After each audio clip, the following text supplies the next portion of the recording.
Hello, and thank you for joining me in the class today. I'm really excited for this one. We're going to be painting an underwater scene, so we'll learn how to paint coral and we'll learn how to paint fish.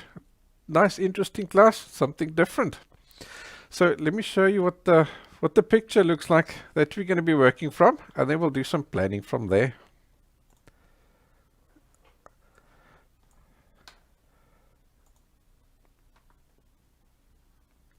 Alrighty. So this is a composite of two photos. I found the one photograph of the coral on Unsplash, and then the fish I found on Pixabay. So I cropped out these two fish over here, the two large ones. They were in the photograph, and then I brought them into the coral photo. And then this fish over here is actually just a repetition of this large guy over here, which I rotated a little bit. And then I just added a bit of depth perspective into him as well.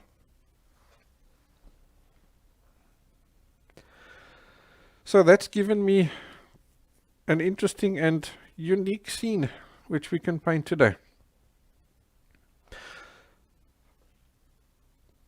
So when I started the painting like this, I always start at the back and then I work my way forward. So we'll do the water, and then we'll do some of that coral, and then we'll do these the fish. So I know that one little fish in the top right hand corner, he is at the back, so technically you're supposed to do the water, him, then the coral, and then the fish. But he's sort of standing on his own. He's not overlapping anything. So we'll be able to do all three of the fish at the same time. And then we'll just apply some depth perspective to that fish in the end of the day.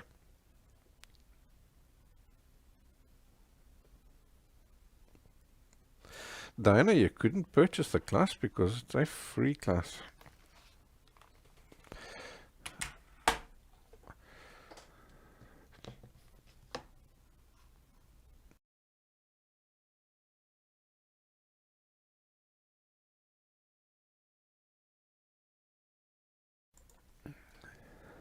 Alrighty, so let's go over.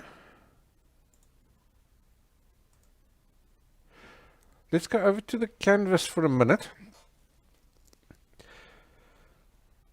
So if you're a patron, you could go and download the reference photo and an outline template.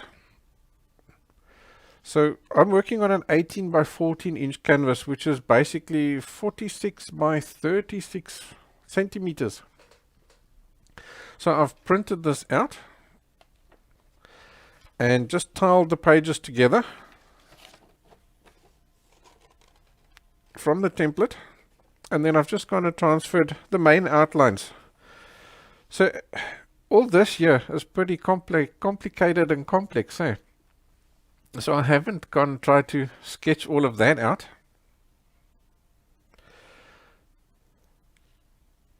Here I've just given myself an idea where that edge is, and where the edge of these main corals are. Maybe let's go back to the photo for a second.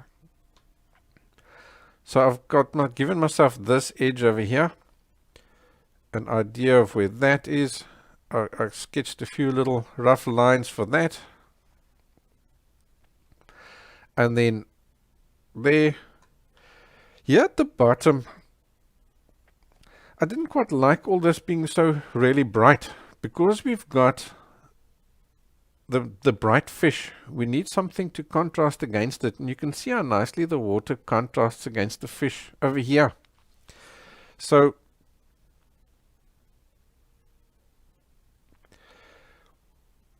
that makes the fish jump out at you and really establishes them as the focal point, right? So that's why I have decided I'm going to tone this down and keep this dark. We'll have just maybe this little pinky bit over here as a little bit of extra coral in the distance. But mostly we'll keep that dark.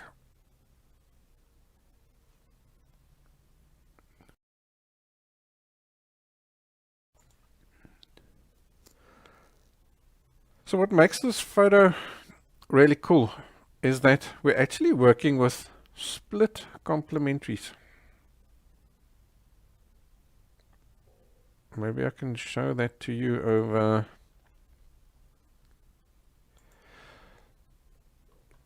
Let's just get the palette up there for just to have a blank background.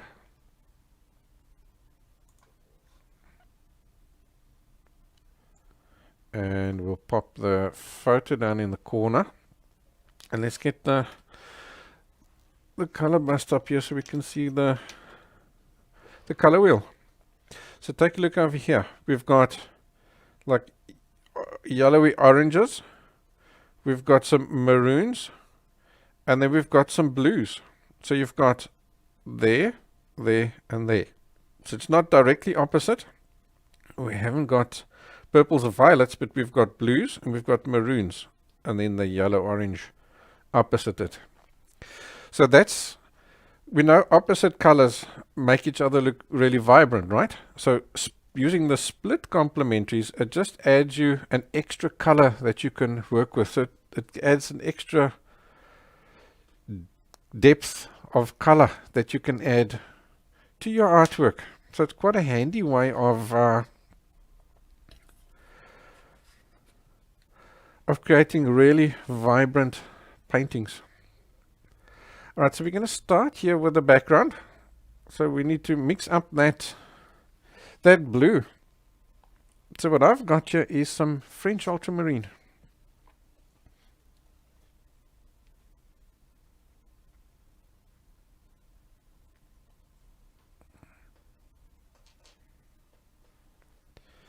So I'm popping down that. I'll put a decent dollop, because we'll probably still use some of that in the coral and stuff as well. So now, needless to say, this that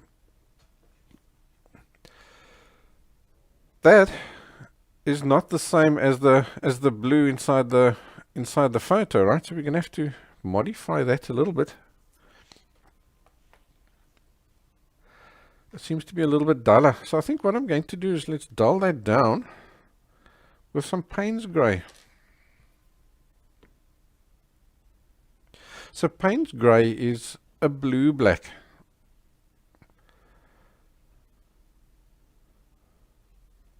That's why I've chosen him. But you could dull it down with possibly some crimson or something like that as well.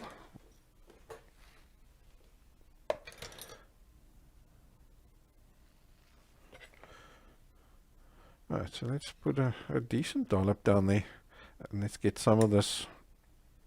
First, just a little bit. Can you see how little I've taken? Just that tiny amount there. I first want to see what is it doing to the color. Is it going to give me the result that I'm looking for? Alright, so I can see he's darkening them, but not majorly. So now I can be a bit more brave with my Paynes grey into that.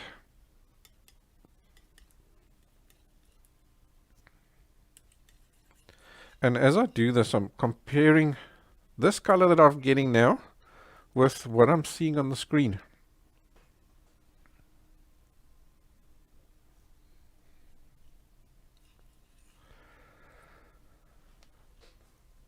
Hi Evelyn, Rona, Morena.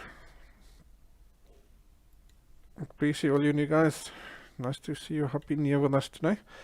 So it's still quite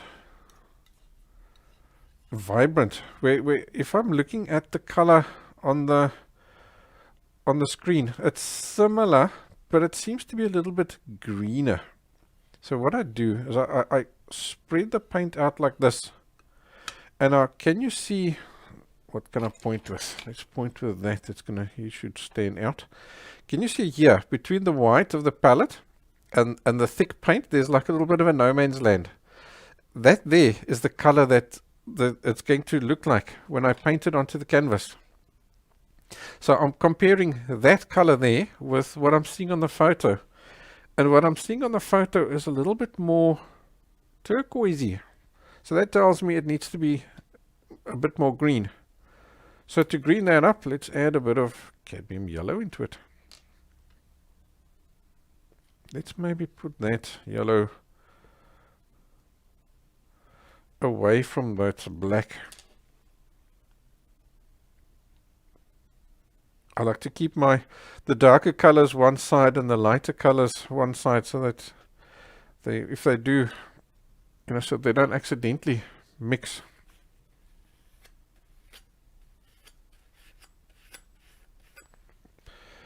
So let's clean that off for the same reason. You don't want to contaminate this yellow now. Alright, so let's just put a little bit of yellow in there and see what happens.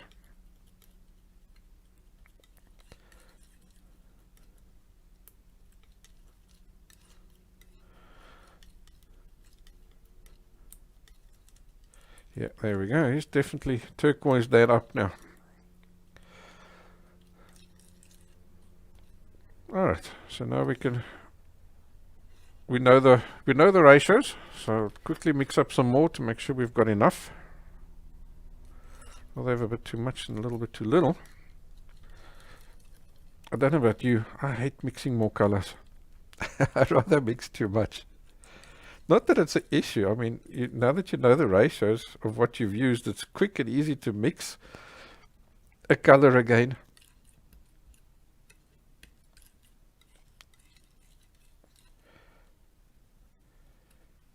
Yeah, alright, so I'm spreading that out and I'm checking that no man's land and I'm checking my color there.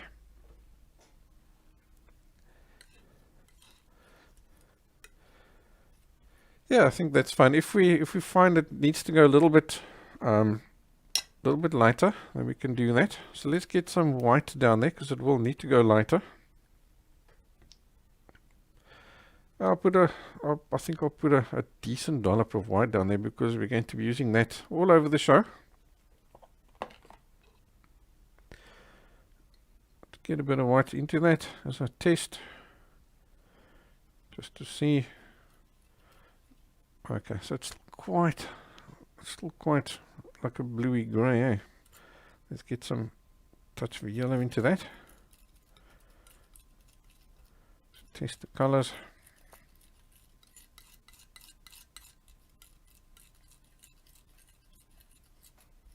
Yeah, 90% there. I think maybe I've got just a tad too much Paynes grey in my mix. So let's just bring some of that back.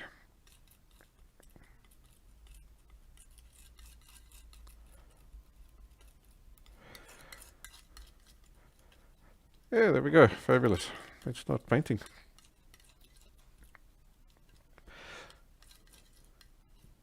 If your colors aren't exact, in a situation like this, it's not going to matter. And you get different types of watercolors, right? So if you're off, or if it's different, yeah, so what? What I do think you should make sure of, though, is don't get this watercolor too bright. We want that to be dark and dull to make the yellows and the oranges and even the maroons and stuff from the coral to really stand out. This is our contrast color to make that stand out. Alright, so then we can take off that template.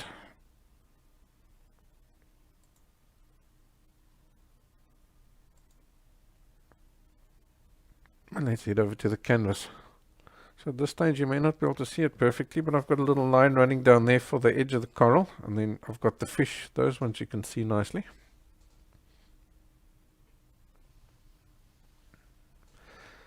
Hi Scars, welcome.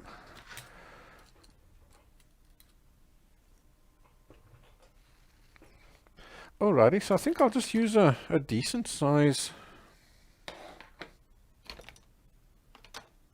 You can use a bristle brush.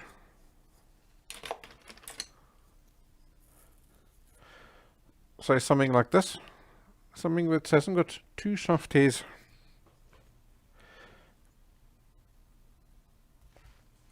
And now let's just, I'm painting in acrylic today. You could obviously work with in oil, no problem. So I'm just misting my palette to get some water down there. That way the paints won't dry on me.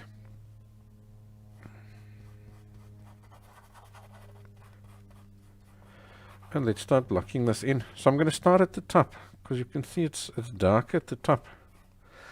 I'm assuming this isn't a natural scene. I'm assuming it's an aquarium or something like that. Who knows?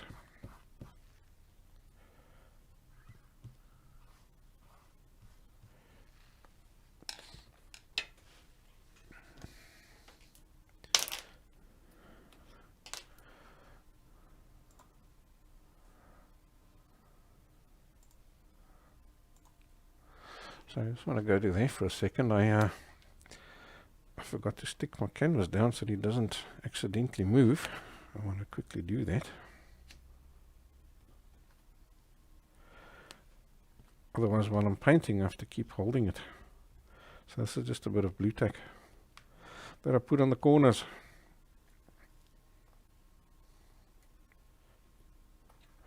Just as a little stop, and now it doesn't move so much.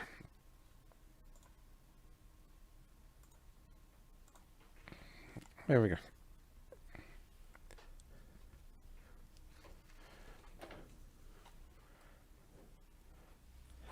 So last time we were painting, somebody asked me, what does my setup look like?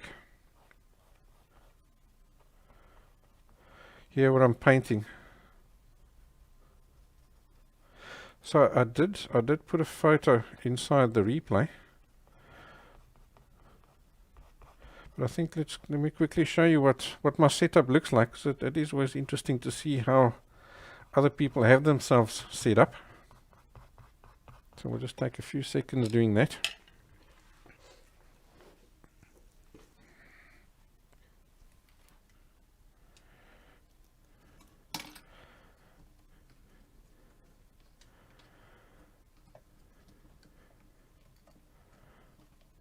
So I'm just going to do it handheld.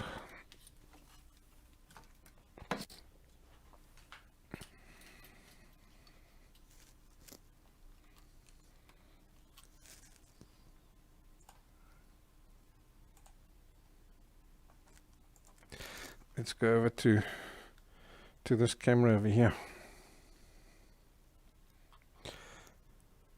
So I'm now painting flat on the table. So I just stick the canvas down using the blue tack, and it doesn't move around. And then I've got my palette next to that. And then here's all my... And then I've got a spare palette there as well, because sometimes you've filled up this palette here, but you're still busy with the colors. So let's say, for example, I've got this thing full of blues, and I now want to go over to purples and stuff. So I can't clean the palette, so then I use a second palette. So then all I'll do is I'll just mist that palette and cover it. And then I can put him one side, and I know the paints won't dry out.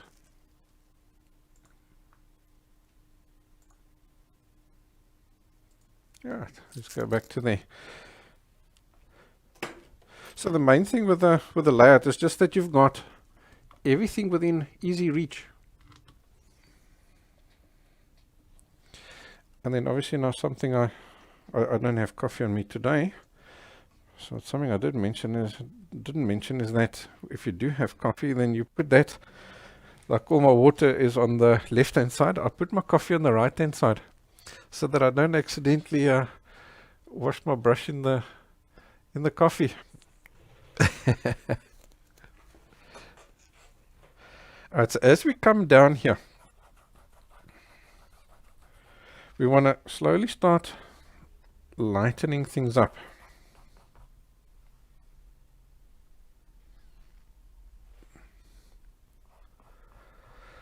And that's going to show us that there's some light shining in.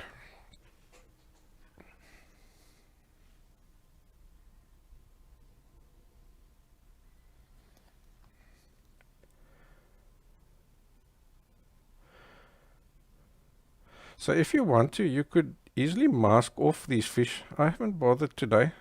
They're a reasonably easy shape to go around.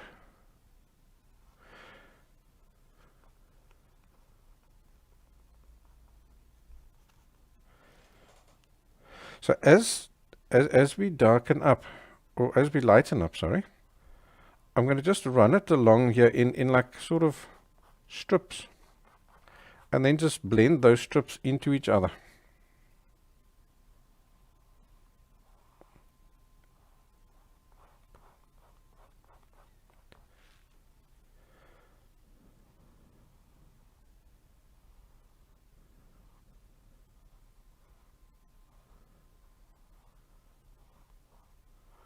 So let's get one strip done.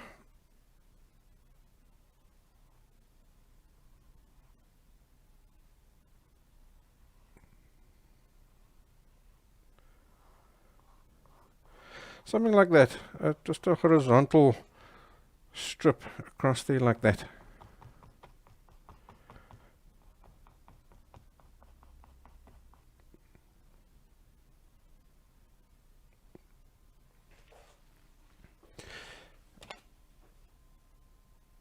Now we can add a bit more yellow and some white into this paint.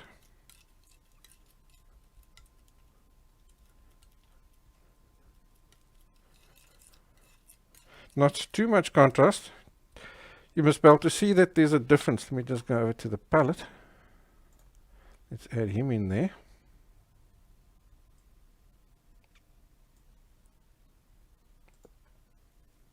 So all I've added was a bit of yellow and a bit of white into this here.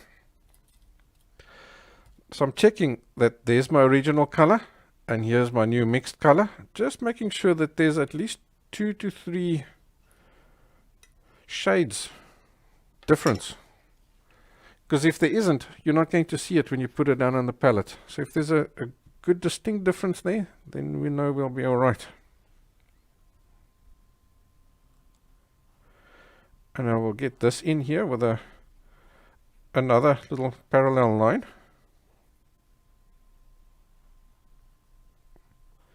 So make sure you get a nice smooth edge around your fish, because that is going to be the edge in the end of the day. The yellows and stuff that are coming over there tend to be a little bit transparent. Okay, so let's turf that palette now again.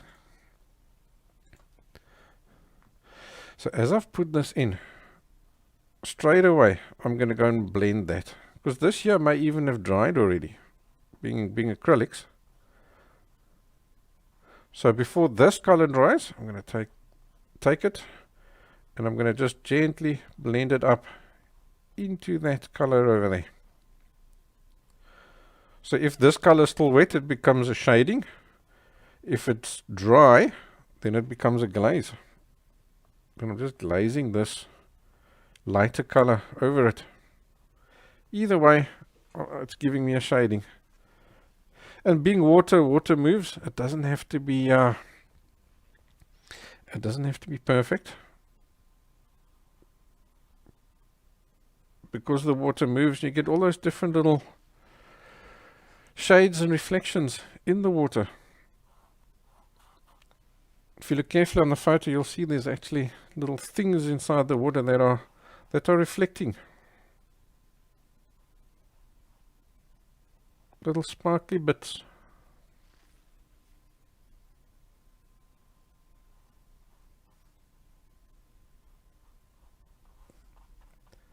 See over here, before he dries, I instantly shade him into the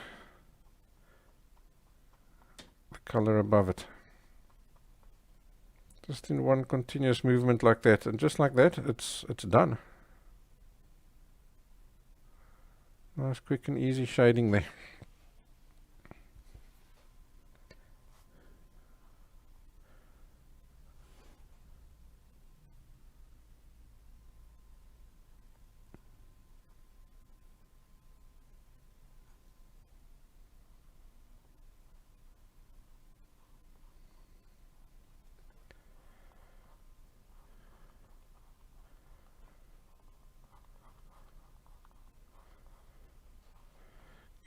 him in, shade him into the guy above it. Just nice continuous parallel strokes and overlapping strokes. The one overlaps the previous one. And I'm coming gently all the way up to the fish.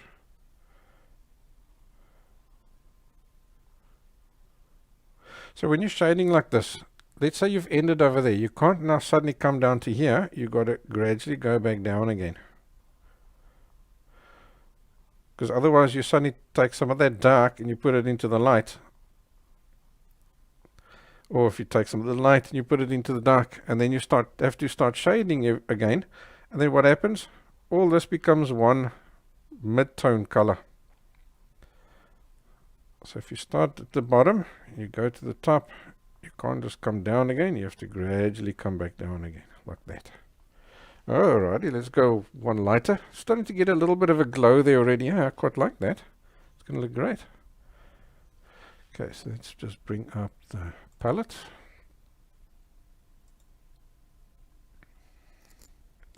So I'm taking some white, a bit more yellow, not too much yellow. So now I'm comparing this with the previous color I've just been painting. So there's a little speck of it over there. So I'm comparing that with this. So this one is now a little bit greener and probably a little bit brighter. I don't think I want to go quite as bright so soon. So we'll have to bring some of this previous color a bit further down, because we've got to go all the way down to there. If we suddenly go too light, then we haven't left ourselves enough contrast for the bottom. We'll leave this, or maybe what we'll do is let's use this around here, and then we go a little bit darker to there. So that tells us there's sort of a light shining here on our coral. So that's not a shabby idea. So let's keep this here, that color there. I'm just taking that now further down.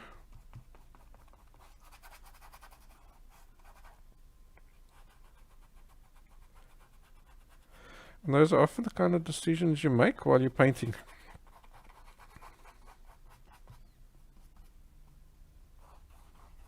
And that's quite all right.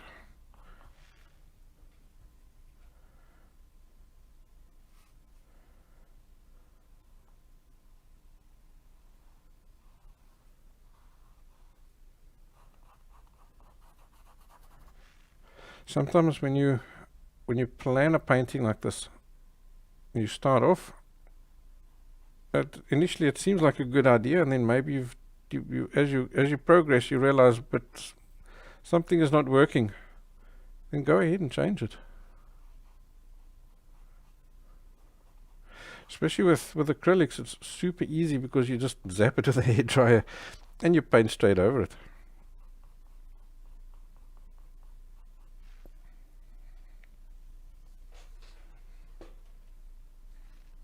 Hi, Camlish, welcome. You made it.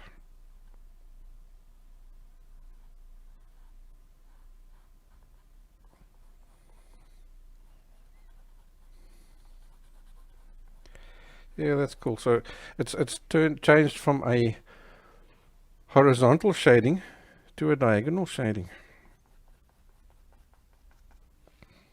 That's great. Now we can go over to this lighter color over here. So let's dump that palette so we can see there where we're painting again. I may even take this the reference photo and let's just squish him a bit there for a few minutes.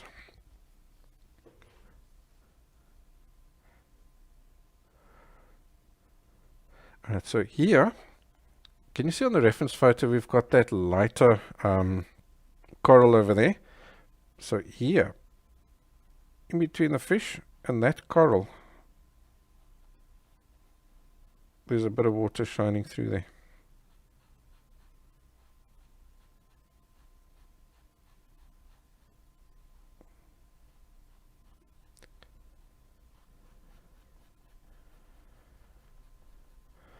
Like that. And then over here, there's still some shining through over there.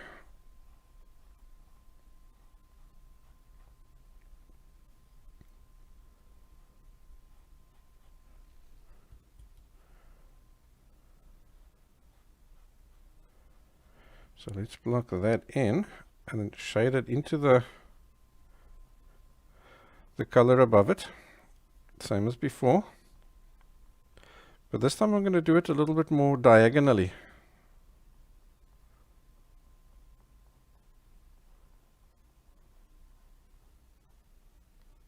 Like that. Okay, let's go down here on the photo and just make sure.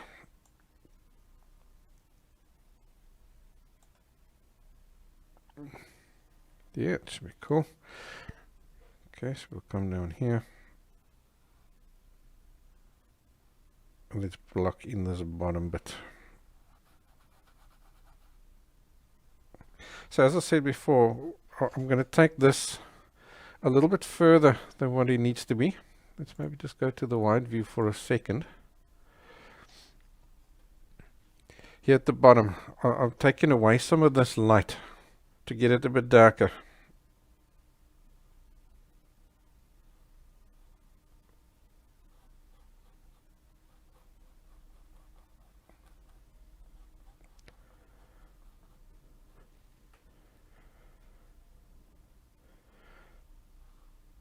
Don't panic too much about the edges here by the coral.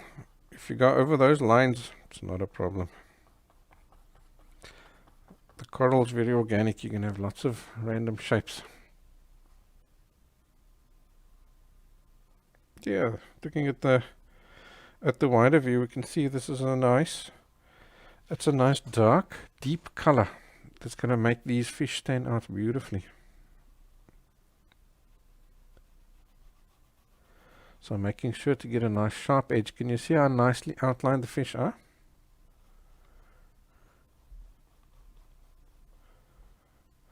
That is important. Here by the coral, not so much.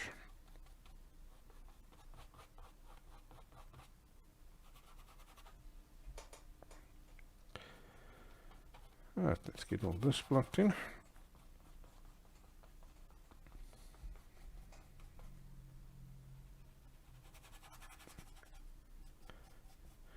Okay, and then over here, let's blend those two colors into each other. So here my top one is already as good as dry, so it's just to end up being a glaze of this lighter version over the darker one.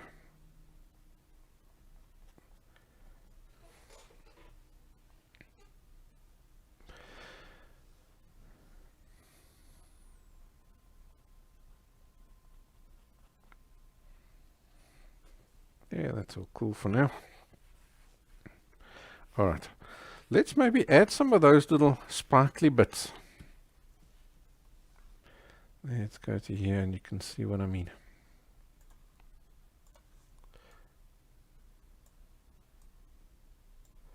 Can you see here? Here's a few little sparkly bits floating around in the water.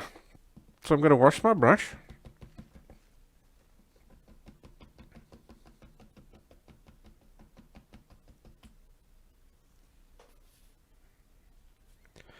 To get him clean.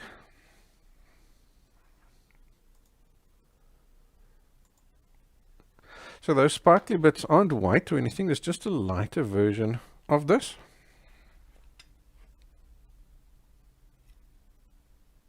So let's first try and add just white and see what it looks like.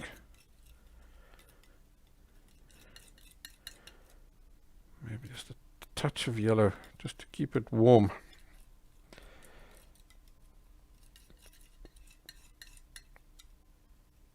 So we'll just use some of that.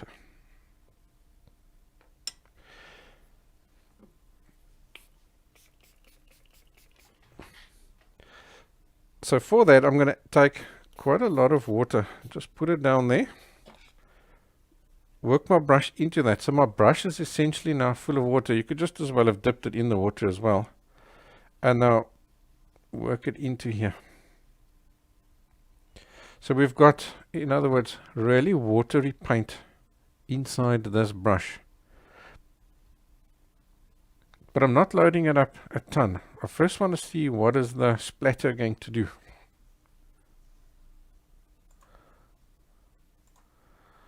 So we'll go to here. And I'm going to just use my finger and just flick it like that. And I'm taking a look and see how much splatter is coming off. So at this stage, absolutely nothing. So that tells me I haven't got enough water yet. So I'll work some more water into that paint. And try again. There we go. Now I'm starting to get some splatter happening there.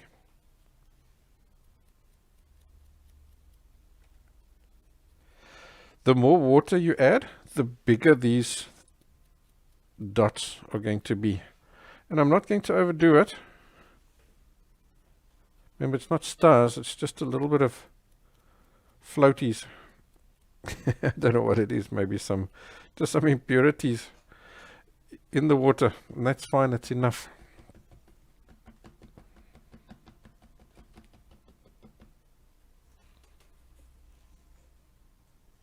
It'll just add an extra little bit of movement. Diana's saying it's possibly plankton. Yeah, you never know. It's quite possible, eh?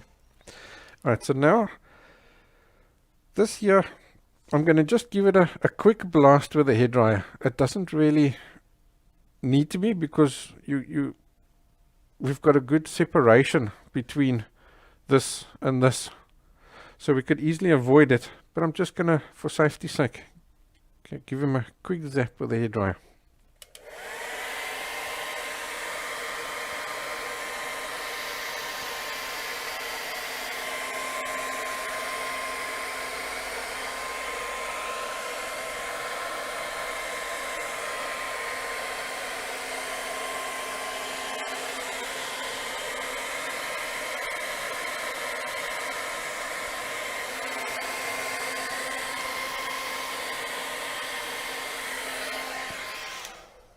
So take a tip from a fool. When you've got splatter and you're using the hairdryer and you want to check to see whether it's dry, like there where you got big dots, never tap there, because those dots take a lot longer to dry. And if you tap on that and it's wet, he squishes, and then it becomes 3 times the size. Then it's too big. So I haven't even touched the hair. I've got really fine, and that's all I'm interested in. I've just made sure that that is dry. So Camlish is asking if you could use a toothbrush to do your splatter. Absolutely, you can use a toothbrush. Anything that's going to spray like that. Or anything that's going to be able to help you flick the paint. I know a lot of people make the paint really thin, and then they even just flick it on with their finger like that. It all depends how prepared you are to get your hands dirty. Okay, so let's pop back to the palette, because now we need to mix new colors. So we're done with these, but we are still going to need them, because we need to push that yellow fish back. That's in the top right hand corner. So I'm going to take this, pop him down there.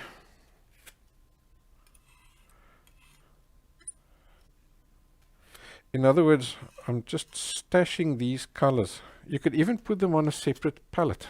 They would also work. So I'll often have one palette just for saved paint. If I've got something that's really complex, maybe like a portrait that has tons of different colors, then I'll have one palette that's just for saving paint, and one that's the working palette. Alright, so let's just scoop all that up, that excess.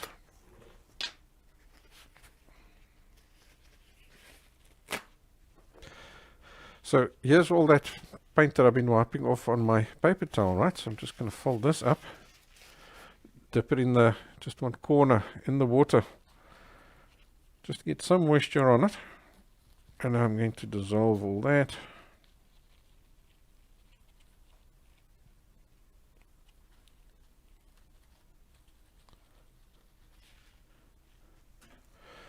And I'll take my whole roll of paper towel and just mop up that wet water. Wet water, wet paint.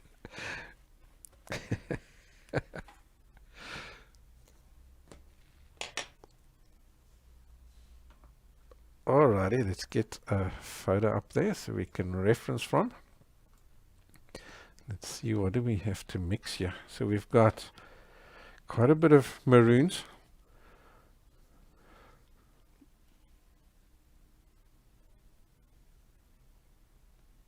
So for mine, I think I'm going to use quinacridone magenta.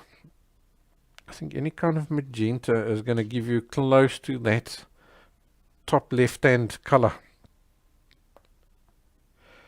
If you don't have anything like this, it doesn't need to be the same color. Mine is probably not going to be exact. I'm not going to bother mixing it perfectly. So I've got that. We have got still white on the palette. And let's see, there are blues there, so we've still got some ultramarine there, so that's good. Then there's greeny color, so we could possibly use the yellow. We'll see. If we don't, we'll bring in some greens. Alright, so let's get this. We need, for anything to look three-dimensional, you need 3 different colors. You need a highlight, a midtone, and a shadow. So if I look at that color there, would that make a midtone or a shadow? Probably like it's definitely not a highlight, eh? So it's possibly a midtone or a shadow. So let's take this, pop some white in it,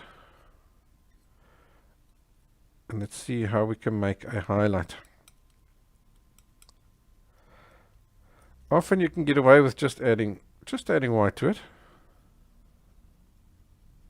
because that lightens the color up, but it also makes it more gray. So I quite like that as a dark. We can possibly darken it up a little bit more at places by adding some blue to it. So why am I adding blue? Let's go to the color wheel. See, we're there. Those are the colors we're working with at this stage, the maroon. Let me get... I'll use this color bust. He's not laminated. It doesn't shine so much. So we're here on the color wheel, right? So now to darken a color, I always start adding the color down, because he always darkens him up while still keeping him nice and vibrant. So the next color down that I've got is basically blues. So I'm going to add blue to that. And then to highlight something, you add the next color up plus white if necessary. But today I'm going to just add white and see what it does. If that works, then great. Because why I'm just adding white is to add the next color up. You can see there's a red, and there's definitely no reds there. This is more of a bluey kind of color that we're working with today.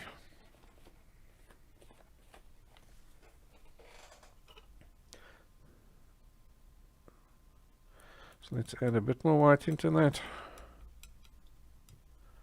Yeah, I think that's sort of the main color that you're seeing there, that main body is roughly that. So let's start with that for now. We will darken up and lighten up if we need to. The little bluey one next to it, this one over here. Let's take some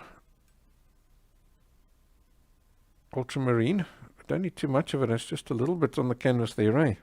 So let's just take a little bit over there. And again, you also just need some white into him to lighten him up, because he's really quite light. And then he's got greeny tinges as well.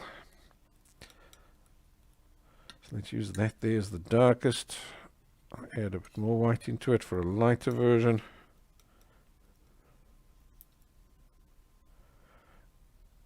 Let's add some more white and some yellow to get some to green that up and see what it does. Is that giving us the green that we're looking for? Not quite, eh? Not quite. Right, so this here you can buy on my website. It's a PDF that you then just print out and laminate, and it helps you mix your colors. I'll post a link inside the chat box for you.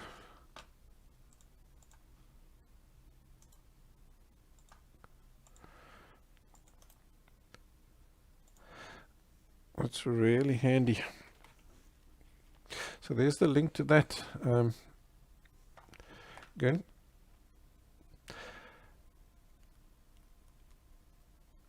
and then Cavendish didn't ask a question. How do I keep my acrylic paint moist until I use them later? Yours dries out really fast. Yes, they do dry out very fast, and I'll show you what I do. Quite simple.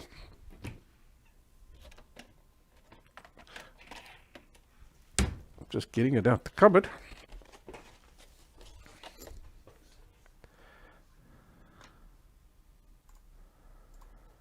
Let's go to here. So I've got these, I bought these disposable serving trays at my dollar store. So it's just essentially a plastic cover, and it fits perfectly over my palette. So for a palette I use just a ceramic tile. So I've got that. So what I do is, put your paint down there, and then I've got my bottle of spray. It gives you a really fine spray, and I give that a good mist. It can have a good layer of water lying over that. So then I put this down on the table, and I put this over there. So this just forms like a bit of a seal, so that the water that's lying on top of the paint can't evaporate. And that's how I keep my paints wet. So if let's say for example I'm going for lunch, I'll give the palette a good solid mist of water like that, and then I'll cover it with that tray lid,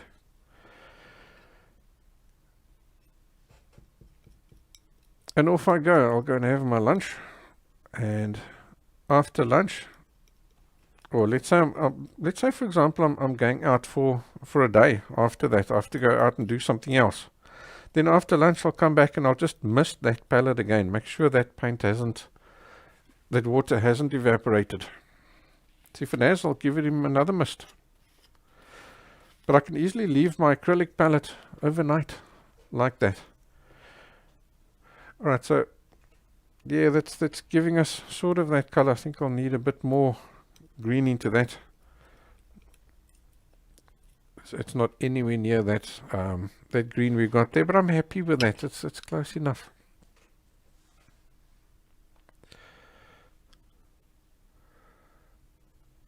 Hi Lindy, and Latest Gaming, welcome.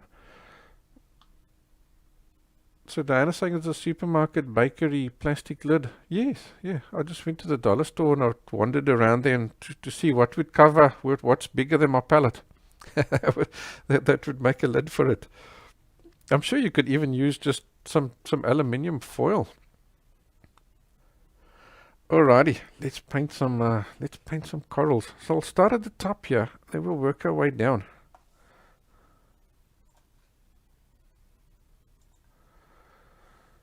So let's see. Let's put the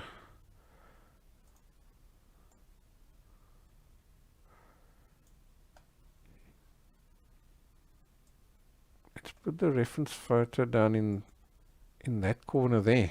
Then that should allow us to go roughly all the way down.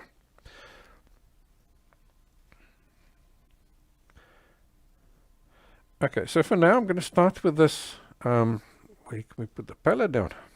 Let's take the palette.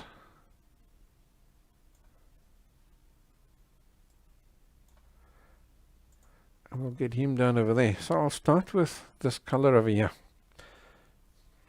So is not our lightest, is not our darkest, just a mid-tone, because this whole area here is mostly mid-tone.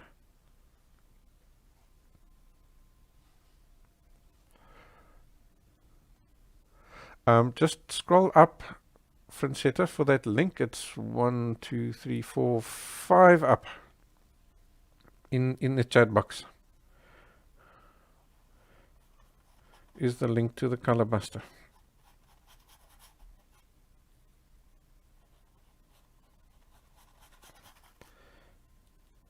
Alright, so we'll just pop in, literally just block in everything over here in this vicinity, and you can see instantly let's just get that, the whole picture in there. Instantly I'm not trying to make this look just like on the photo. I'm going to do my own coral here.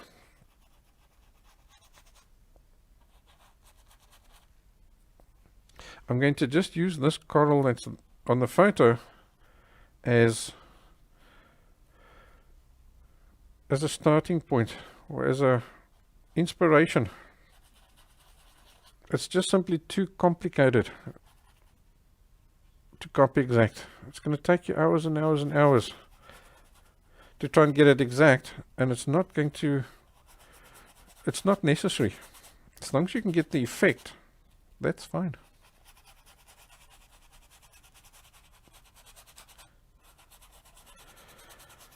Okay, so let's get that blocked in over there, and now let's take a look.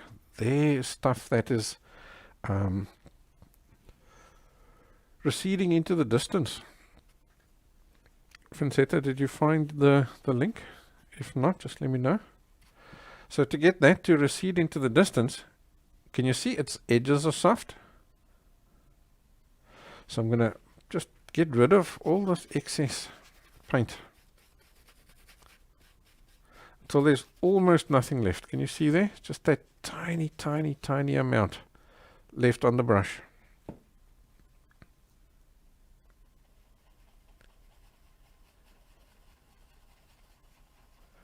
And I'm just going to work that in, so that some of this background color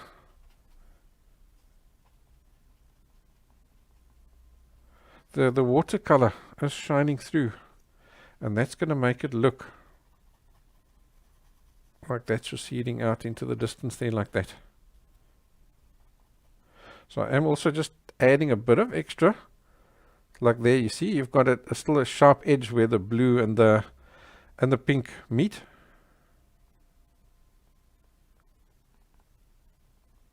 So I'm just tapping that to soften that. And if you really need to, you could even steal a little bit of the watercolor and mix them into each other. That's fine. That will also work.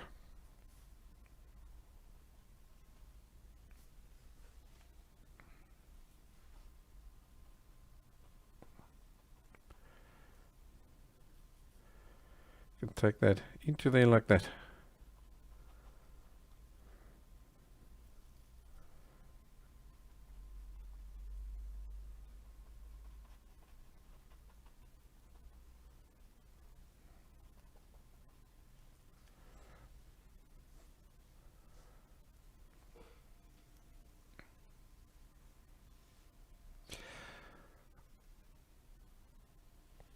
Alrighty, so now we need to start creating some movements and textures. So at the moment, all this here is quite in the distance still and out of focus. So let's see. I'm going to try using the French Ultramarine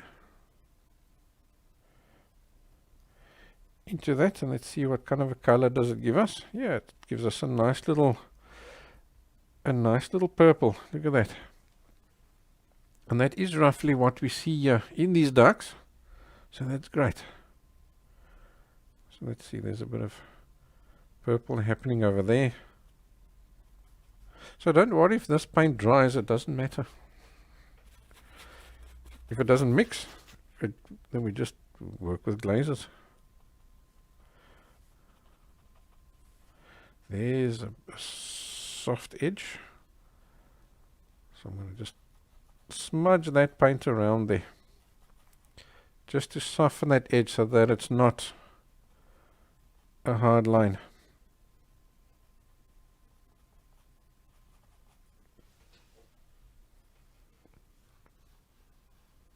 Okay, I'll quickly send it to you now. There you go.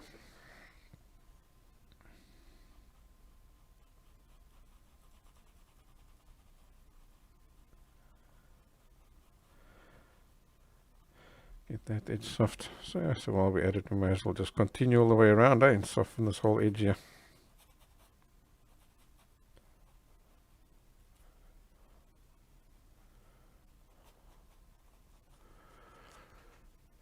To get that out of focus into the distance.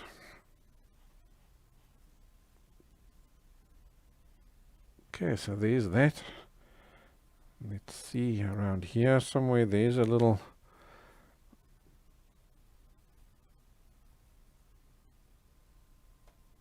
darker bit.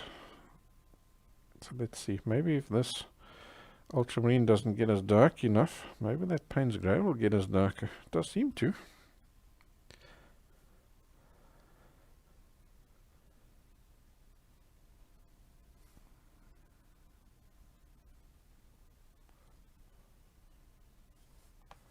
Even use my finger just to tap over there.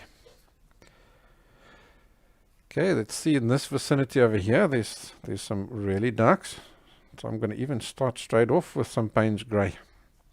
And let's get these very darks plotted in there.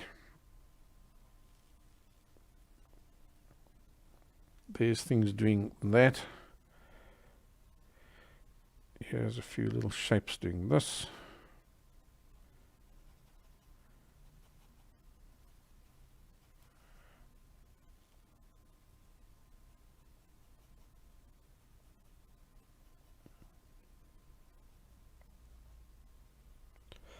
So these are all just really rough organic shapes. So I'm just roughly plotting them out as I see them. I can't tell what it is because it's out of focus, right?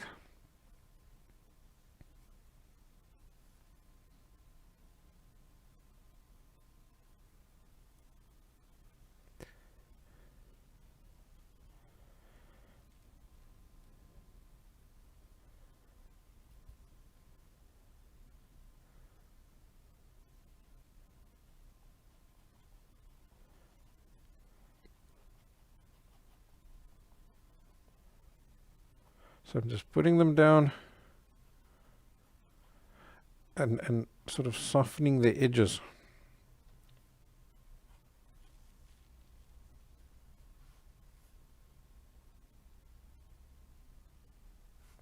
So that everything is just out of focus.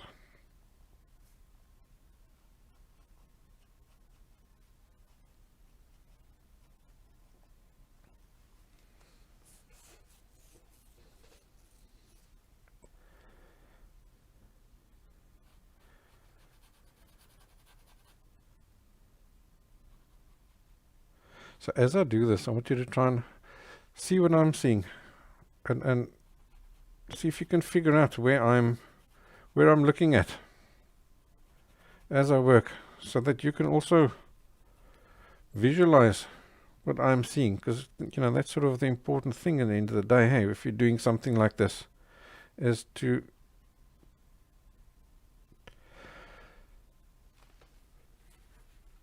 visualize on your canvas what you're seeing on the reference photo.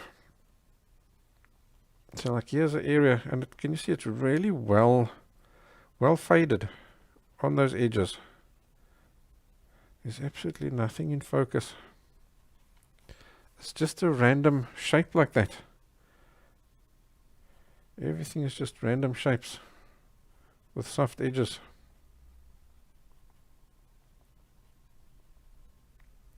And then also, as you're working, always remind yourself, this is acrylics, so you need to layer the paint. So whatever you're adding now is just a first layer, or it's never the final thing. You can always add more layers over it. And it's okay to do that. And by adding these extra layers, that's when you start getting all this nice depth.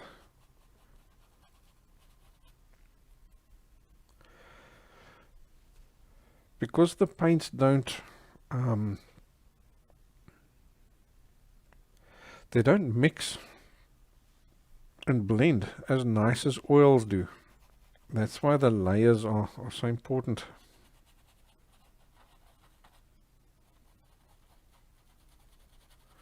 With oils you get an instant nice coverage and you're done.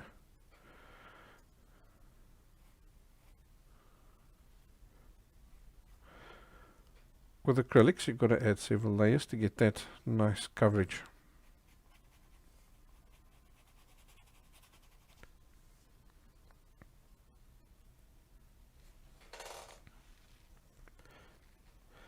So the minute I feel my palette is becoming tacky, that's my cue to just give it a mist, like that.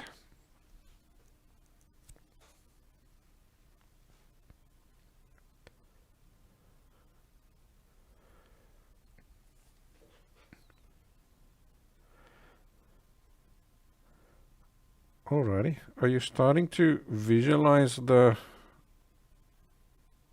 corals?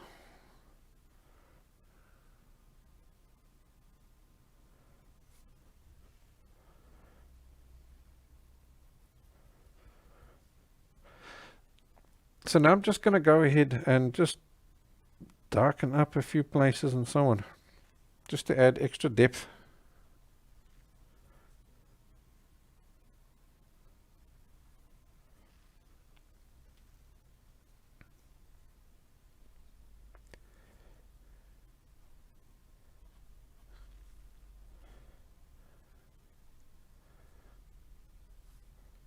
A little patch over here.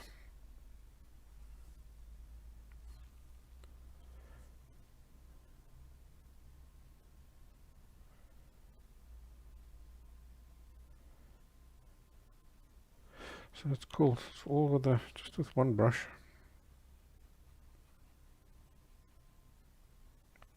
So all that initial paint is all nice and dry already,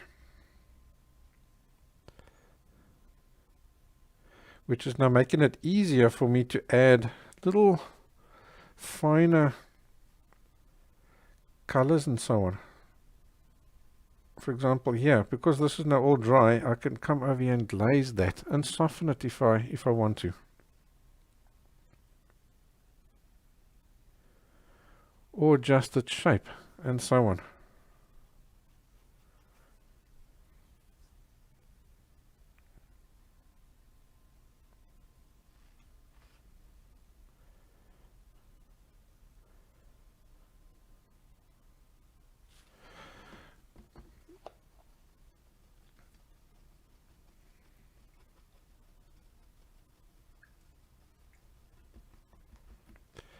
Alright, so now what I'm going to do is add some highlights onto this.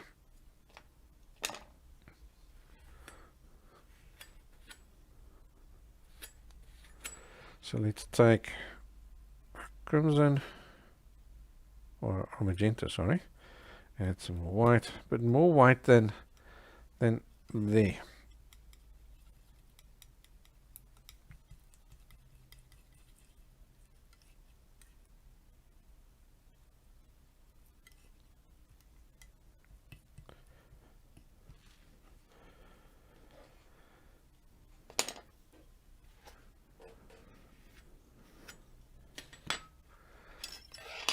Alright, so now with a clean brush, I'm going to just look for those brightest areas. For example, over here, can you see there's a little bit of a highlight happening? It's sort of almost a bit of a snaky shape over there. There's a bit of a highlight over there. There's a bit of a highlight over there. So I'm going to just put some paint down.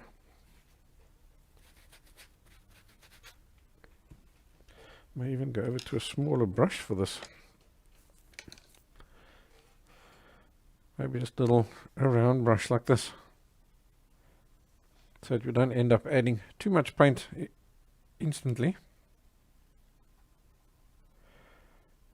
And I'm just lasing this in. And that's just adding that extra depth.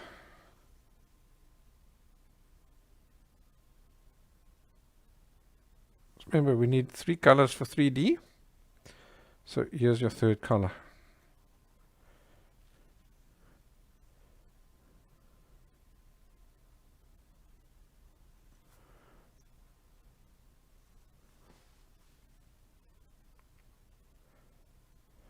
So just a few organic shapes in these highlights and no hard edges. So if you put on too much paint, just come back in, wipe it off on your cloth or your paper towel, and then come back in and just soften those edges up.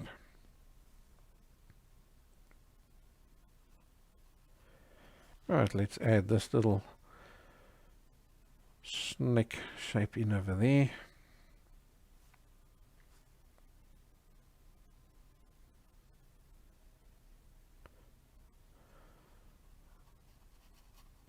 Just soften those edges.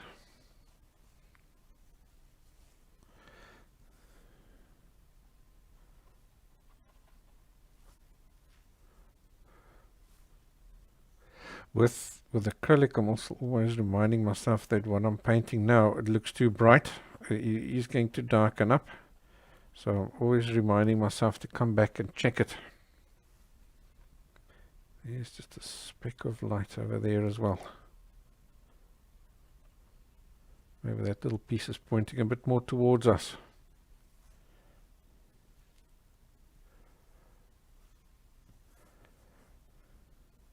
Okay, so this is coming down. As before, I'm using the photo as an inspiration to get me headed in a direction, but I'm not gonna even try to get it too perfect because it's not gonna work.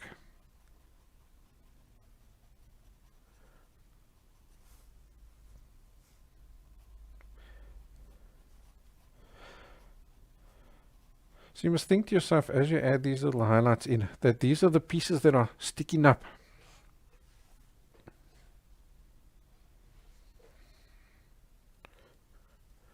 And the dark pieces are the ones that are inside. So as you create these edges, think that that's the shape of the coral that you're creating there.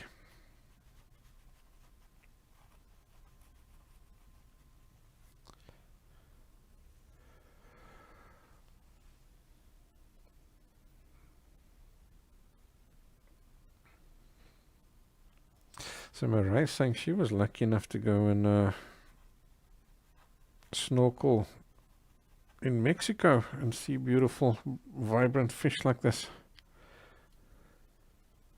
Well, I'd have to call you a lucky fish then, eh? It must be quite an experience, eh? So I've added a bit of sort of that mid-tony. Now I've added a bit more of the highlight over there. This is far away, and this is coming gradually closer and closer to you. So I'm now gradually going to start adding a little bit more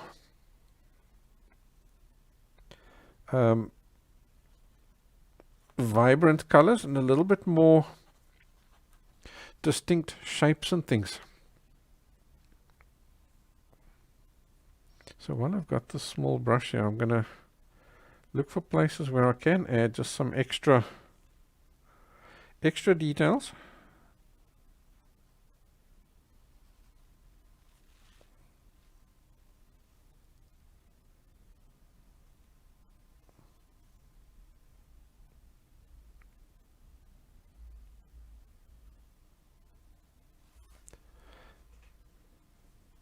So here's an interesting little piece over here, hey?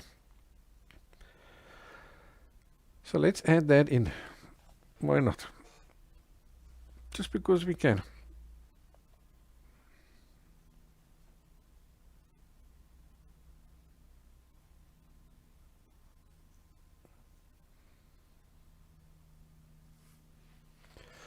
So let's see, we've got a sharp edge that's running along there, so I'm going to add that in, nice and distinct.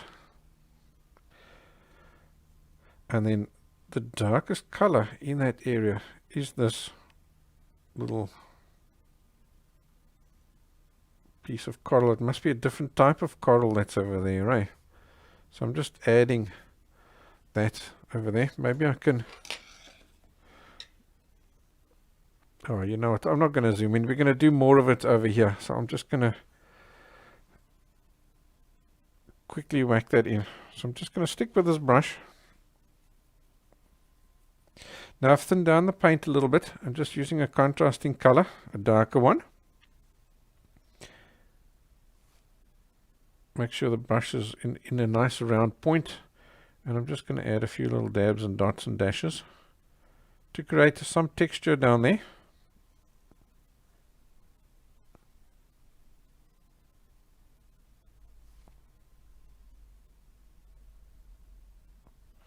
That's fine.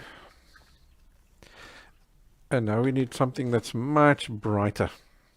So let's maybe just nick a bit of white over there.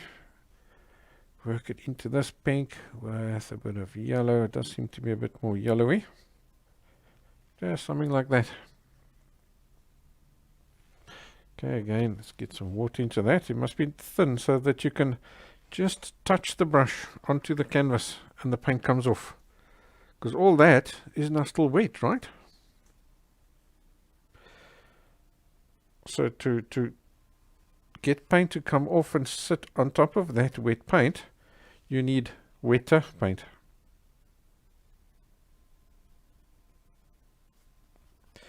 Okay, so now I'm just using dabs and dashes in between.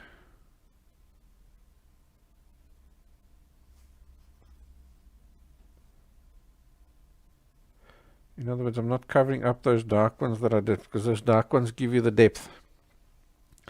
And the sun is coming from the right to the left in this painting. So more dots on the right hand side to highlight this little thingy over here.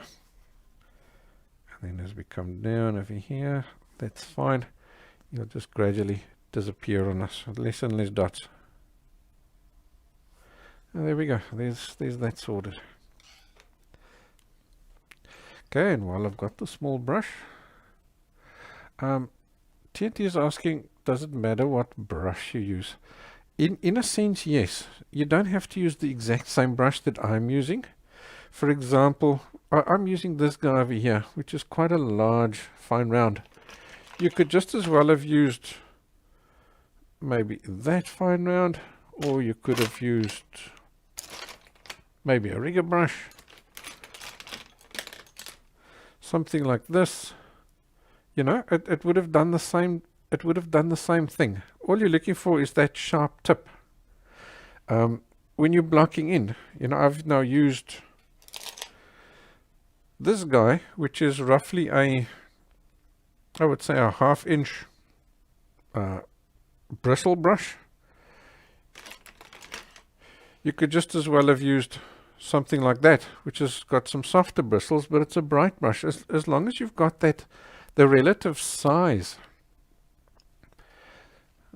I always say you choose the biggest brush you can get away with, because that stops you from doing the finest details. And it also gives you better, flatter shading, especially when you're doing flat shadings. You want to use the largest brush you can. Otherwise, you get too many brush strokes that you can see. Right, so while I've got the small brush, I want to also just darken up some of those darks, because they've now dried on us.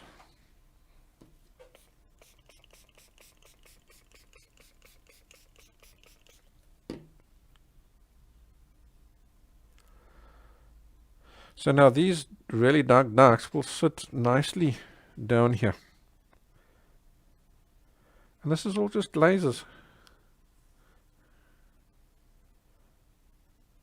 So here's a good opportunity next to that little bright bit that we put down. And Cadmium is asking what brand of brushes are good for acrylics. I don't use any specific brand. I just go to the shop and see what brush looks like it's going to do the job, and I buy it. Having said that, you will find that the real cheap brushes that you get from the dollar store and that have the soft hairs are often rubbish, because the hairs just, they don't stay together, because it's really cheap synthetic hairs. The tip, instead of staying together like a nice sharp point like that, they'll separate, and then they'll flare out, and they'll stand like this. Then they look like a brush that's been used, a good brush that's been used for a year.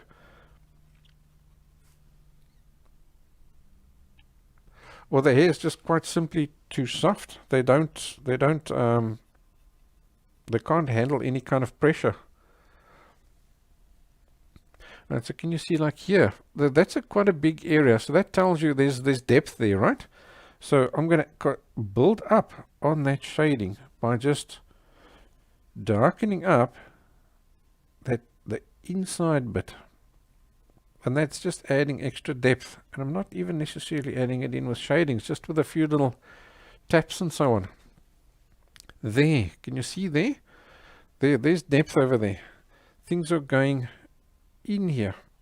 So to get a looking in effect, you want to get that inside bit darker. Let me see if I can demonstrate that for you.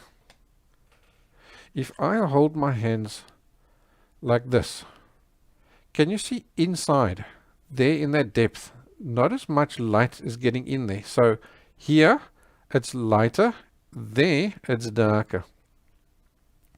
So if you're looking at that from an angle, look what happens. You've got this here, the back portion, the looking in bit is darker than the front bit. And that's what's happening over there.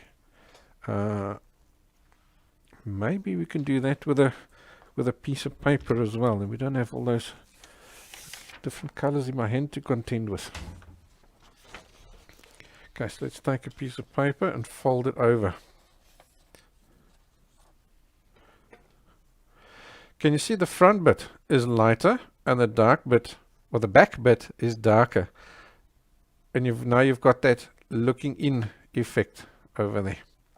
And that's what's happening over there. You've got that little edge where the lighter front bit ends and the looking in piece is created over there. So I've got it over there, I've got it over here. So it's a bit of shading.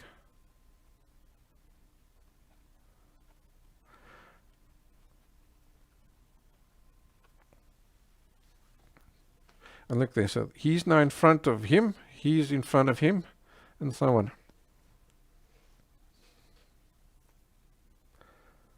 Alright, I think we've got enough movement in that back coral over there. Hi Serenity, welcome.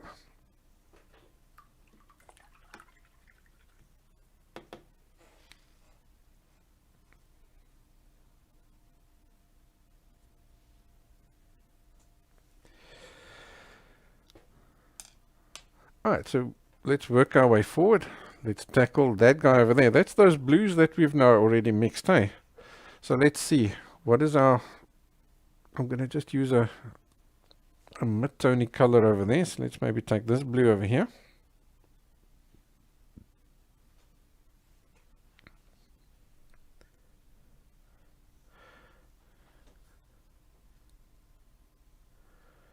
And he seems to run in there like that. Oh, and I see there's that little bit of a blue patch up top there. We'd do that at the same time, eh?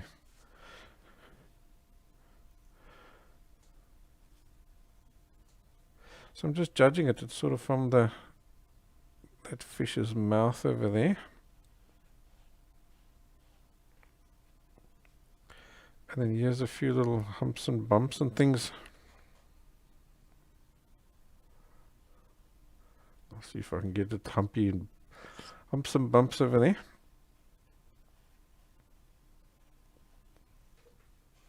Because that'll help me for when we do this over here.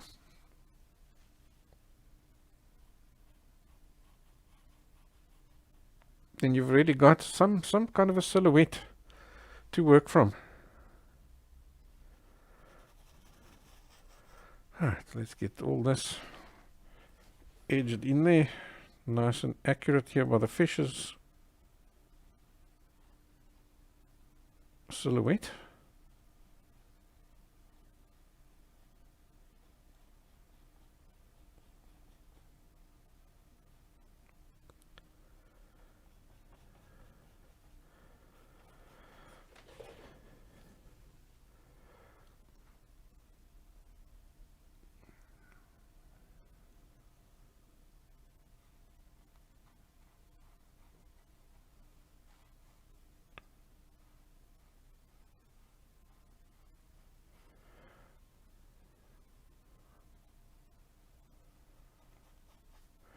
Okay, so remember all this is still out in the distance, so no sharp edges over there. So before all this dries, go over that edge and form a shading.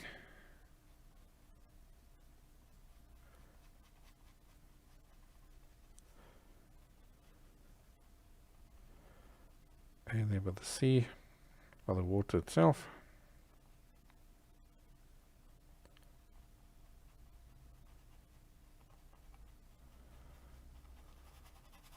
Great.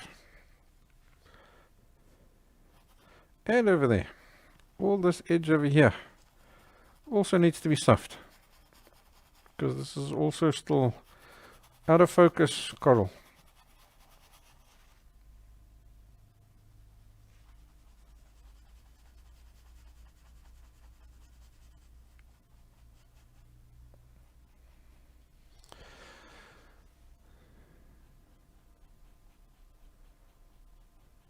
Nice little glazes over there.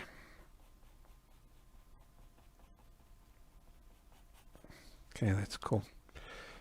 Alright, so let's take some of this.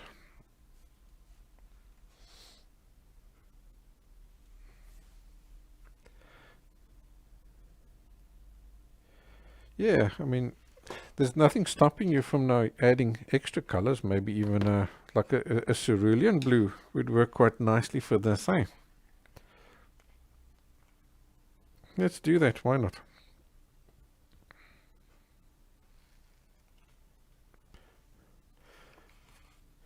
You can use all sorts of different colors. Don't be shy. Coral come in all sorts of shades and so on. Let's take some white.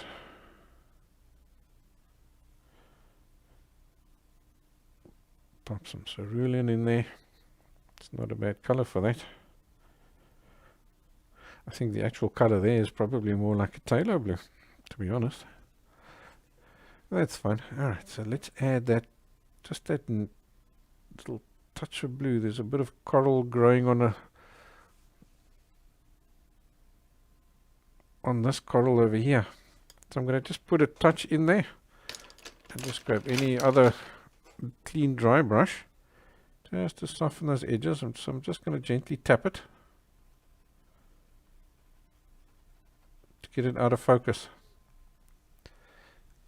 That'll give us that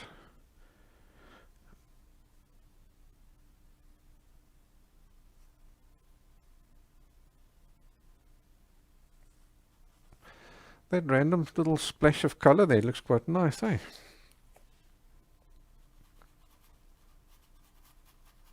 Yeah, that's fine. That's enough.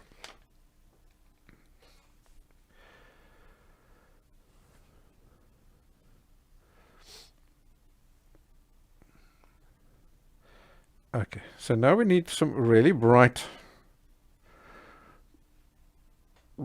bits in this one over here. So I'm going to just work in some of them. Roughly where I see them. And as before, it doesn't need to be accurate. Just more or less. Get them in. Wipe the excess off the brush. And soften the edges.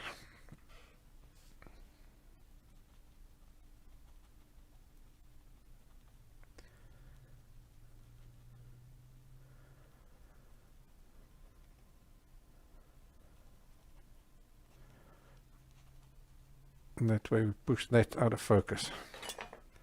Okay, we'll take another one. Let's take some neat cerulean maybe this time. So there's some darker bits over there. Darker bits over there. And some darker bits over there.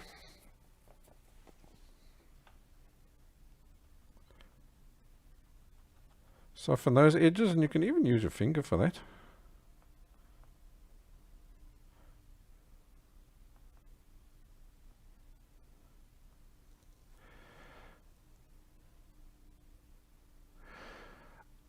If you want to get the reference photo, you can get that on my website.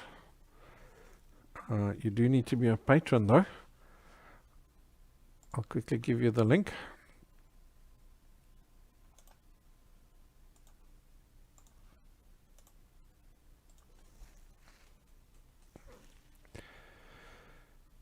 There's the link. You can go and download the reference photo along with the template, outline template as well. Okay, and let's see, let's get something that's even brighter.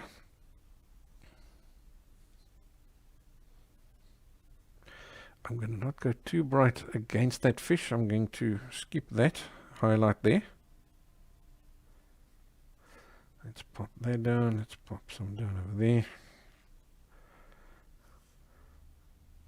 That one there is fine. He's good to go.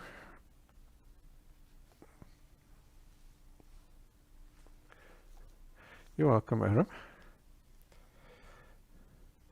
And here's one or two little things happening over there as well. Eh? So I'll just put down some white and just tap it with my finger.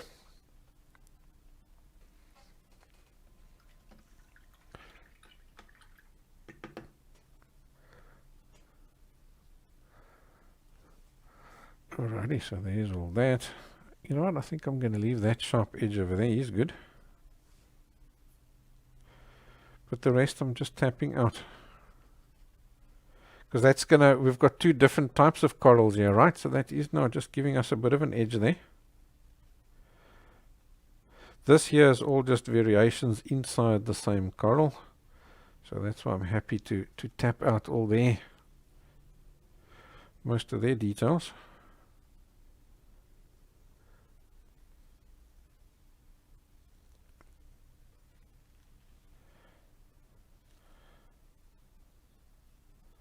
Let's see, I'm going to get a little bit of yellow.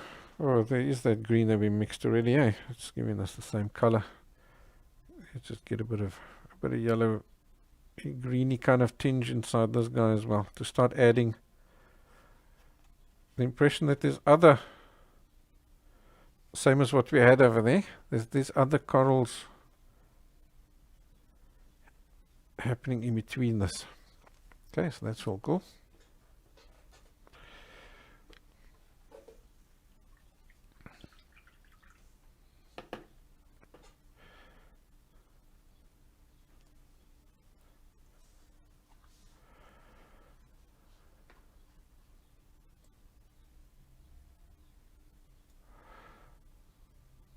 I think while we've got these colors, let's maybe go to that view there and let's get just something quick into that back corner over there with the same color. So we've got a bit of blue here,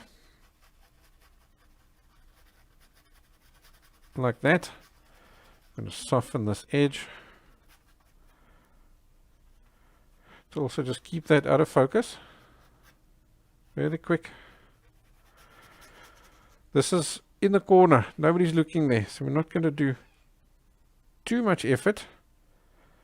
Let's pick up a lighter blue. Let's maybe add some of that in over there. Pick up some greens, put that down over there. I'm just going to quickly tap those guys into each other, just like that. Give the brush a quick wash. And then we'll add something, some of the pinky corals in front of it. Let's maybe take some of this.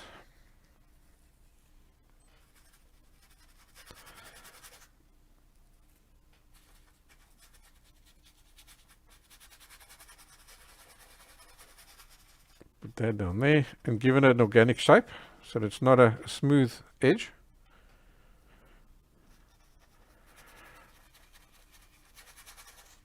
But I want a nice rounding. These corals grow very organically. Something like that.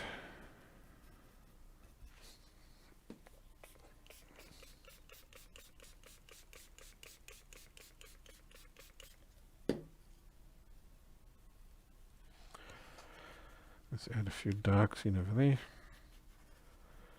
And then I'll leave that to dry for a few minutes. Then we can come back in and just add a little bit of depth into that as well.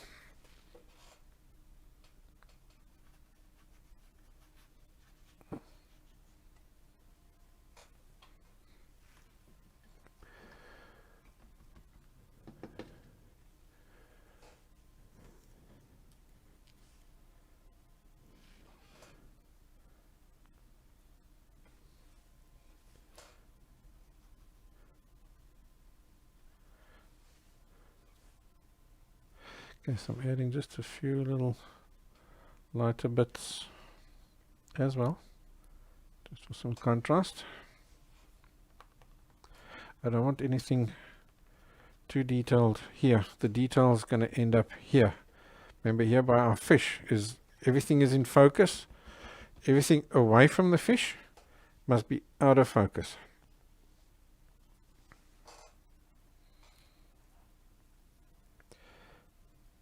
Alrighty. Let's do these corals over here.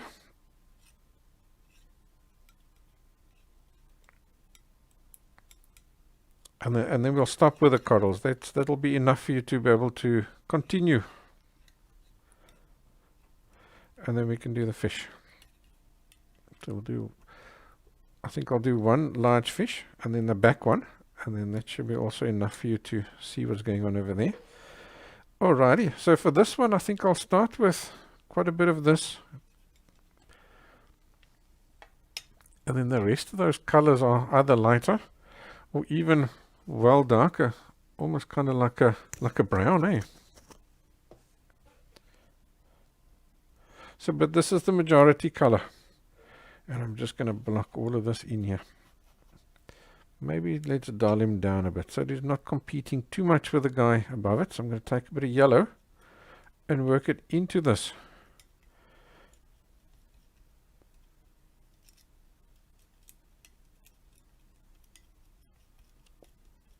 And just like that, he's changed his color. That's great. It has made it a bit more orangey browny.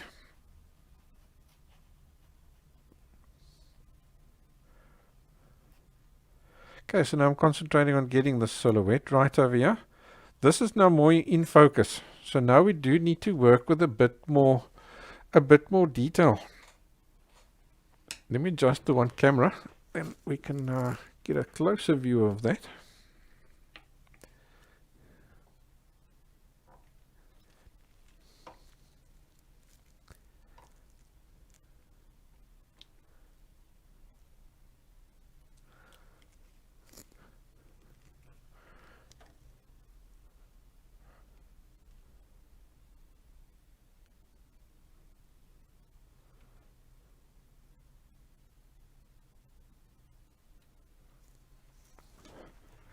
Let's see. How about we go to that camera? He's closer up.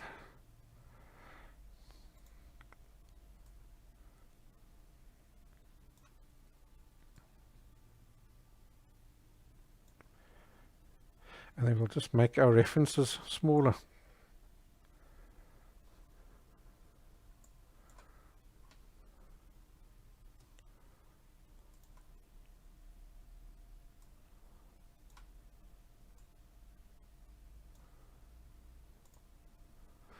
Like that.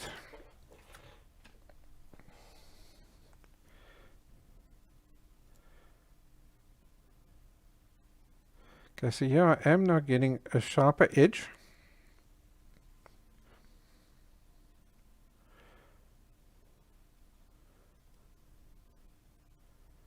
and little humps and bumps in the edge to show the shape of that coral over there.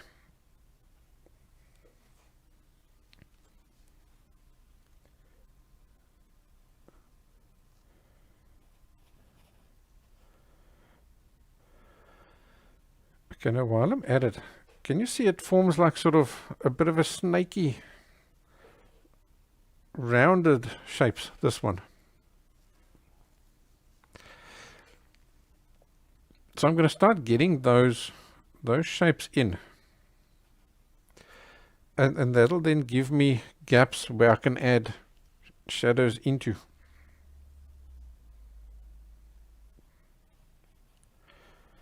Okay, let's see. Adam is asking, is there much sense in using gesso on a paper, or is it not necessary? If you're going to paint on paper and it hasn't been treated, yeah, I would gesso it, definitely. Because you want to seal the paper. You don't want to get any moisture inside the paper, because that will destroy the paper. Okay, and then here, can you see you got those little, almost like donut shapes?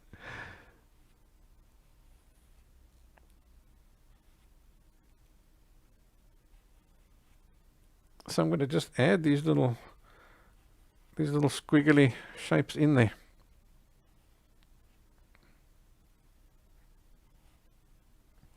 As always, this is just referencing, it's not identical. We're using this as inspiration, the photograph.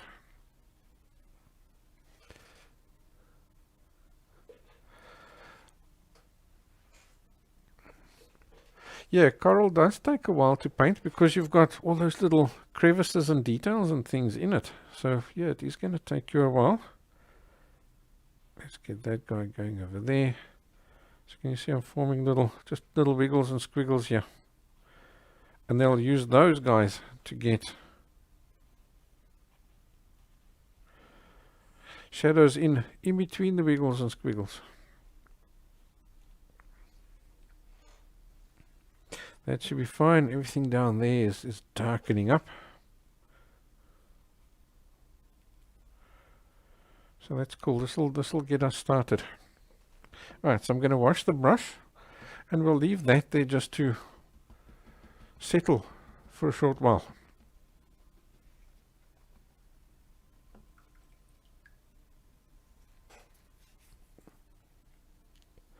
And while he's settling, we can fill in this lovely dark over here, and that'll instantly lift all those guys up. So I'm seeing really darks, so I'm going to pop down some more Paynes grey.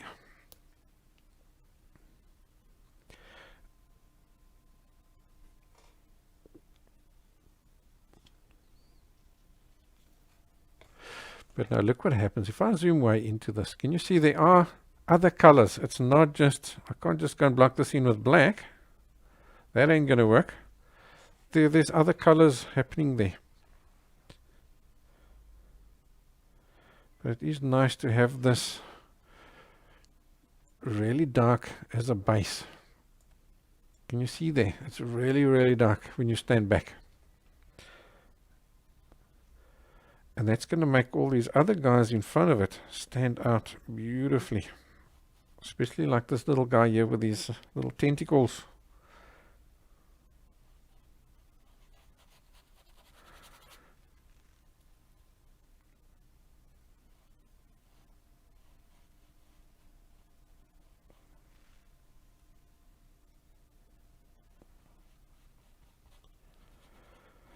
So what's nice about the Paynes grey, because he's a blue grey or a blue black,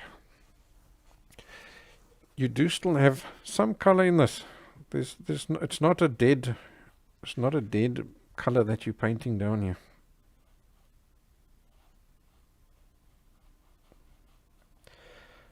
He's still harmonious with the colors that are in the scene.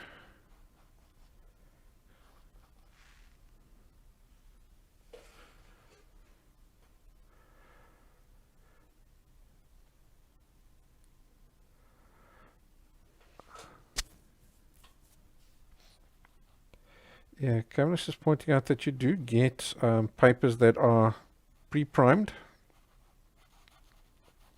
I do have here, I could show you what they look like.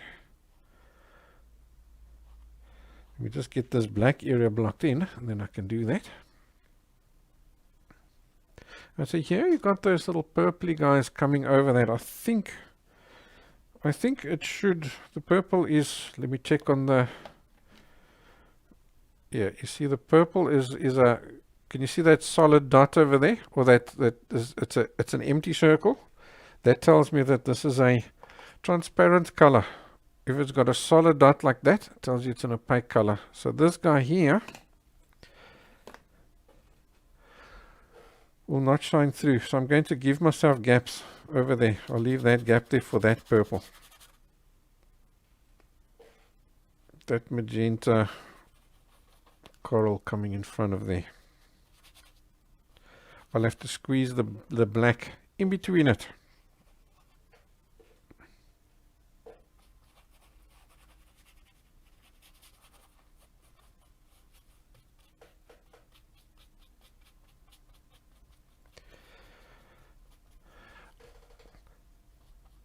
Alright, so while that is now resting and just settling itself in, let me get my acrylic paper. I'll show you what that looks like.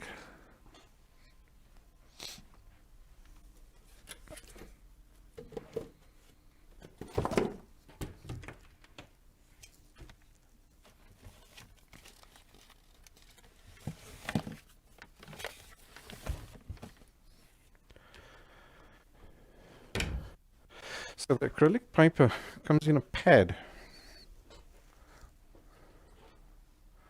So the ones I've got here look like this. So it comes as a pad of paper. So it's pre-primed. And it's got a bit of texture to it as well, almost like a canvas.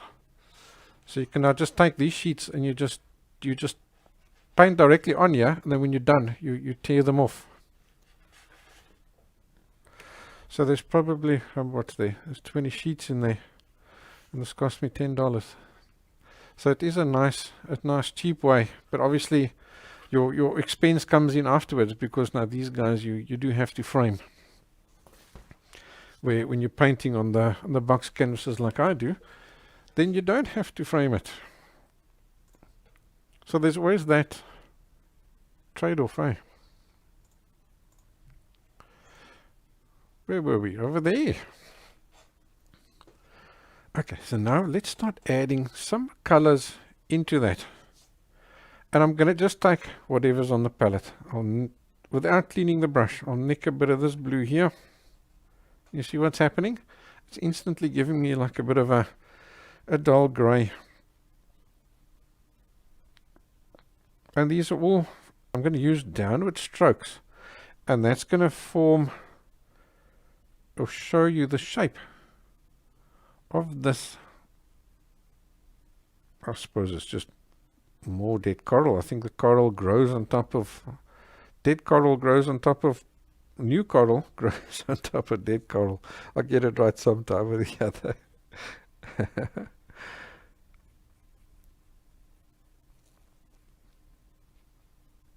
And then it forms like a rock. So I'm just running that down in that shape over there. So let's add some of that, and let's maybe get a bit of a purpley color. So again, you see I haven't cleaned the brush. This is really dark and dirty. And as I put this in here with just little different patches, it's adding interest to these shadow areas inside the coral.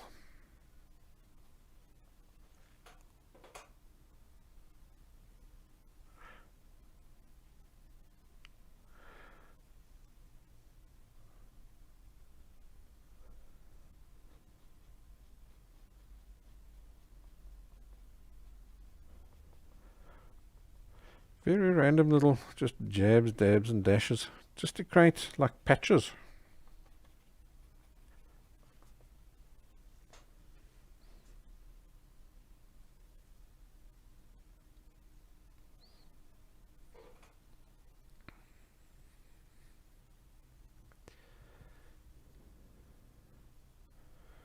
Thank you, Ray, for posting that link as well.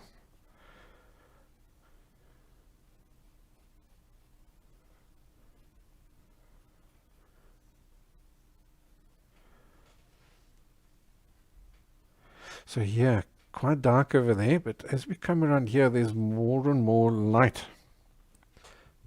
So I am now adding more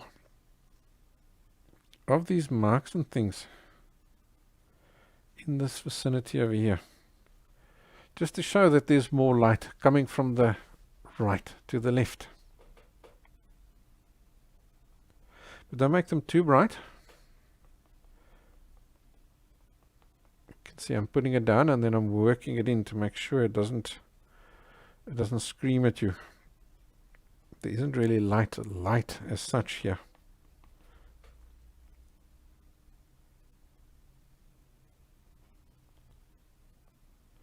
It's more just like the underlying color coming through.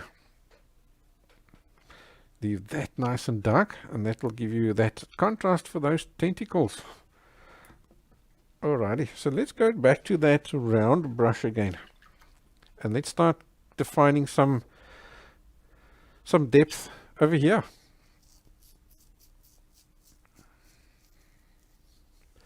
So I'm not going to go straight to black. I'll rather first start with a lighter color and just to define some stuff. So I've dipped the brush inside the water, and just these little kind of colors that we've used over here for there, I'm just getting some of that, because all I need to do now is just plot out some stuff. So here we can see, here's a bit of those little wiggles and squiggles like we had over there. There's more of it happening around here. So all this is too light, and it will need to darken up, but it makes it easier for you to fix mistakes. If you're not happy with something, you can easily go over this. It's not so easy going over something that's really dark, because your colors tend to be a little bit transparent.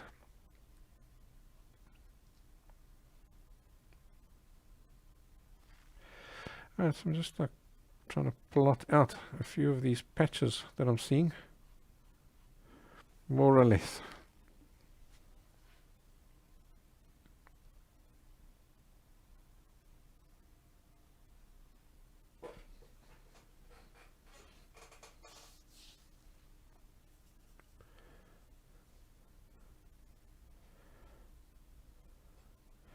Okay, here's other things happening over here. This is not quite the same kind of coral, so I'm going to just block that in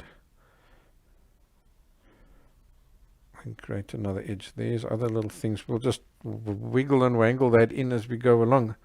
So clearly the coral doesn't just grow one thing. They have places where the one coral is growing on top of the other coral.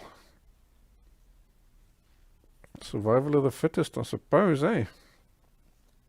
Let's see here. So what I'm trying to visualize here for myself are these wiggles and squiggles. So when you're doing it like this, you're working negatively.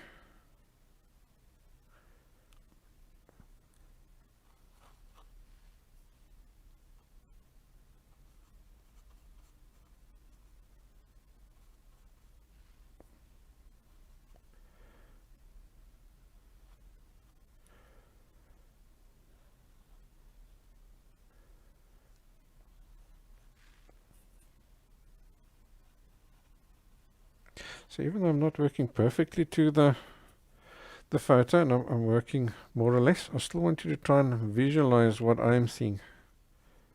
When I put a thing down, see if you can see the corresponding place on the photo.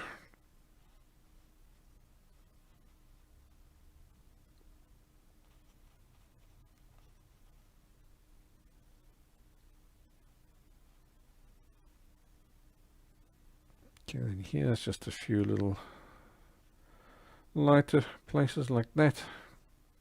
And there's a nice little round one over there, like that. And then these guys go there. Okay, so now we've got some little wiggles and squiggles happening there.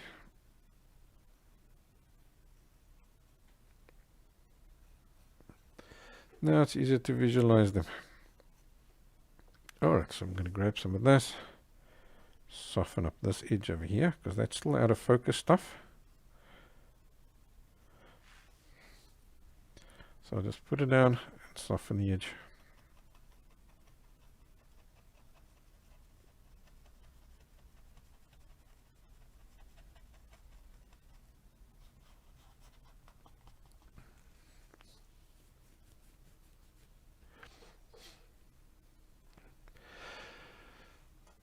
Now we're going to build this up, because can you see these guys have got like dimension? They round, sort of like your finger, like that, like a donut.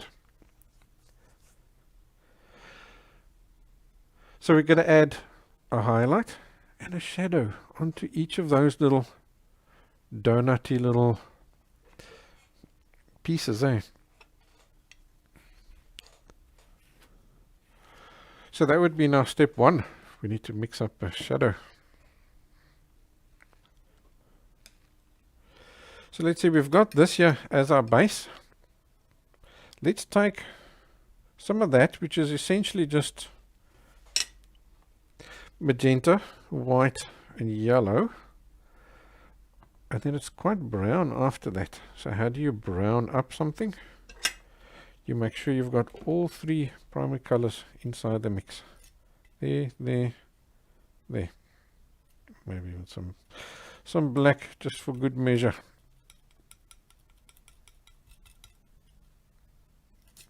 More yellow in that. More blue in that.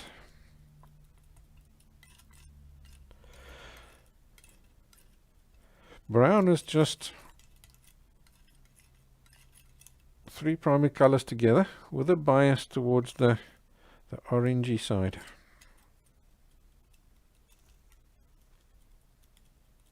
That's why I'm adding quite a bit of yellow in that.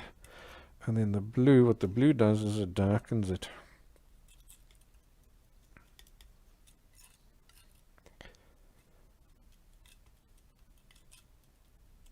Okay, there we go. There's one times brown sorted. So there's a nice little dark shadow for us.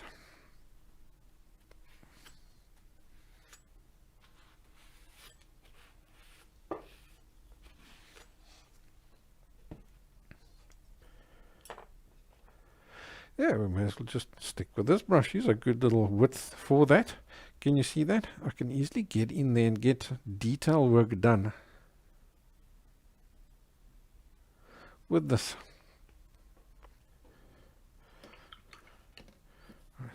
Mist that palette, make sure nothing dries on us.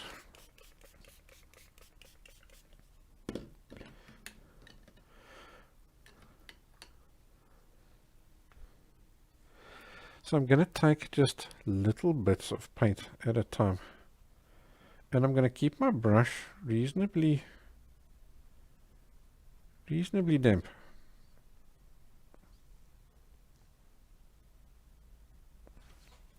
Because what we need to do is create shadings. You're going to put the darker down, and you're going to soften it in as though you're shading. So the quickest way I found to do that is, let's go to this wider view over here. I've got a cloth in my hand, which I'm using to wipe off any excess paint like this.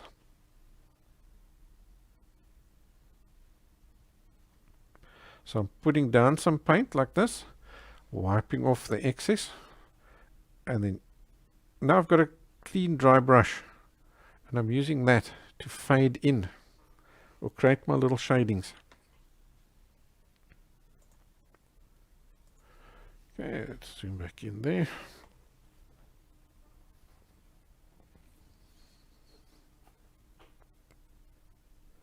The cloth that I use is just t-shirting material. Works great.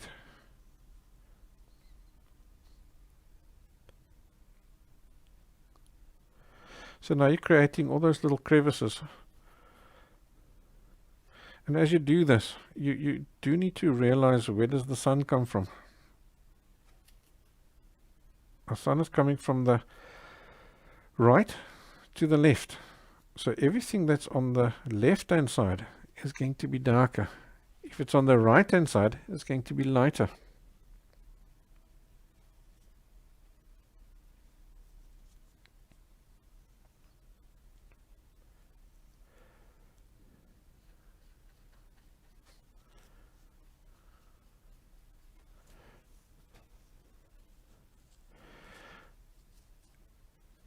Okay, then every now and again I'm also just washing my brush, because that adds some dampness to the brush.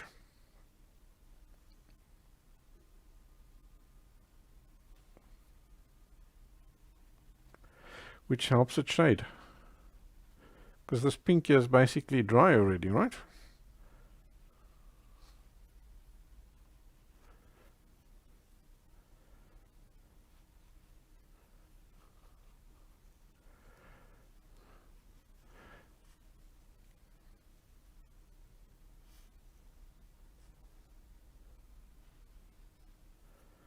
You can also use this darker grey that you've added in there as your guide, because those were the darkest bits. So from the dark, it fades out into the lighter.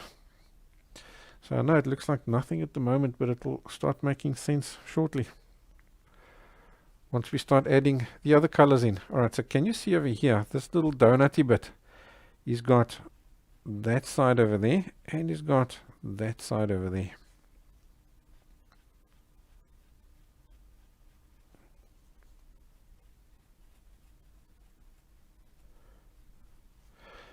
So he's got a double shading, and the minute you put that shading in, it starts to look round.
Alrighty, so I just need to carry on like this for a short while to get all these colors in.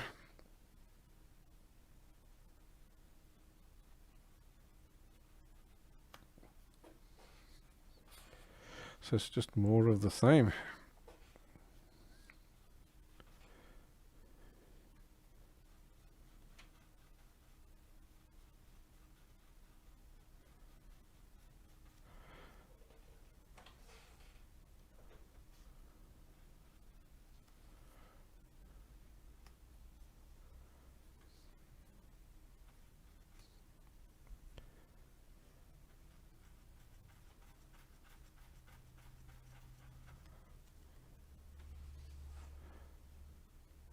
So let's just bear in mind, this is all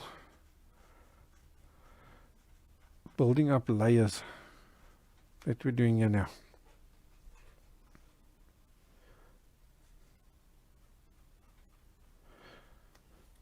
So each layer you're adding is an extra layer of depth and dimension into your painting. So you mustn't be shy to come in here and add that extra layer. I think I'll fill that guy up.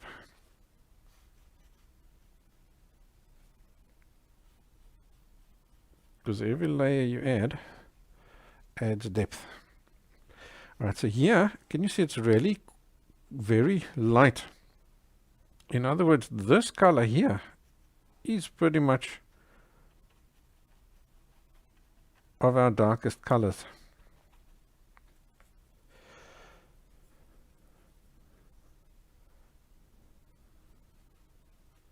So I'm just taking a look and see where do I still have empty canvas. Getting rid of that.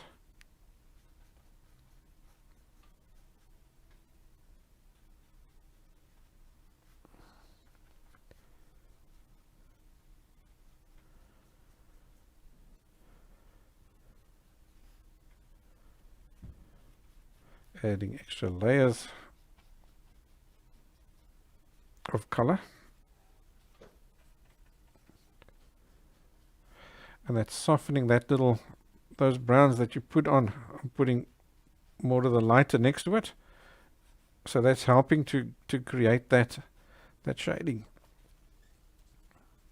So really starting to get a bit of depth there, eh?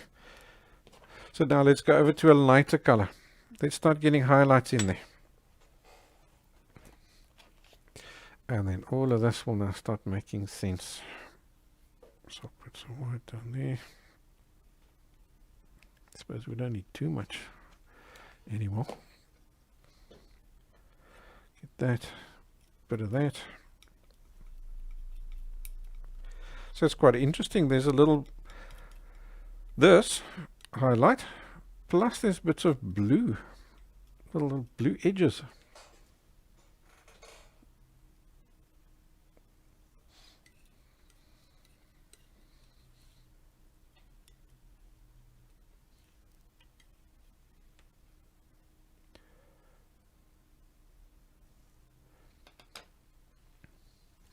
That's an interesting observation, Aram. Aram is saying, I noticed that painters who use acrylics tend to use more colors in their palette.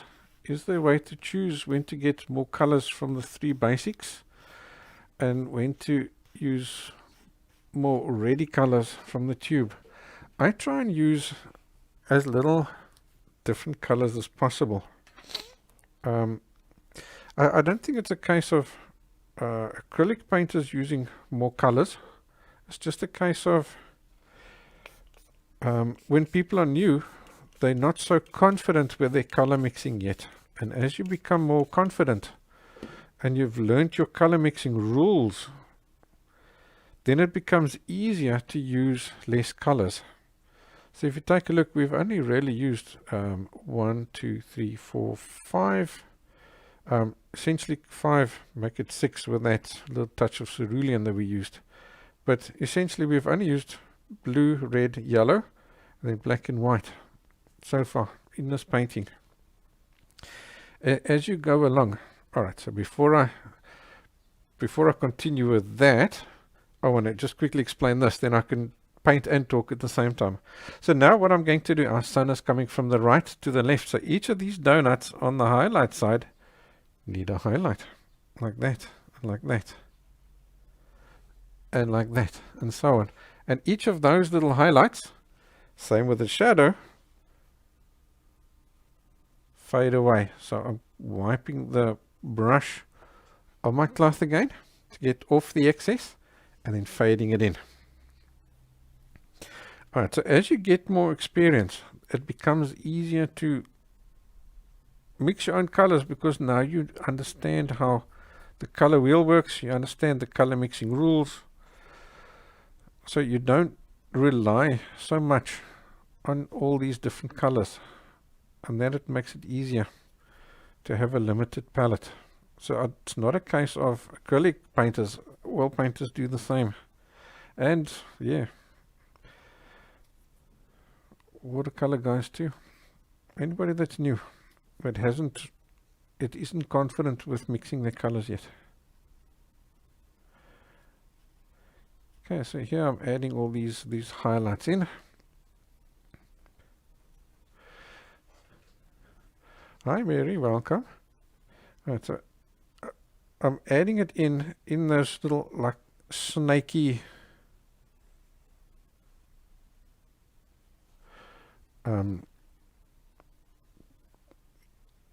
in a snaky manner to get that texture and that shape formed by the coral.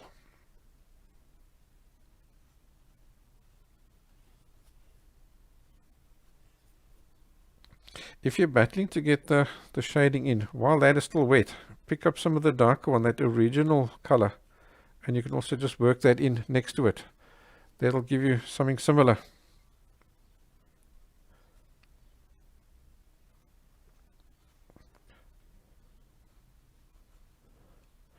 So you'll also find that your highlights now tend to be right next to the darks. Remember I showed you with the paper and with my hand, that little looking in effect. So your highlights tend to be next to the darks.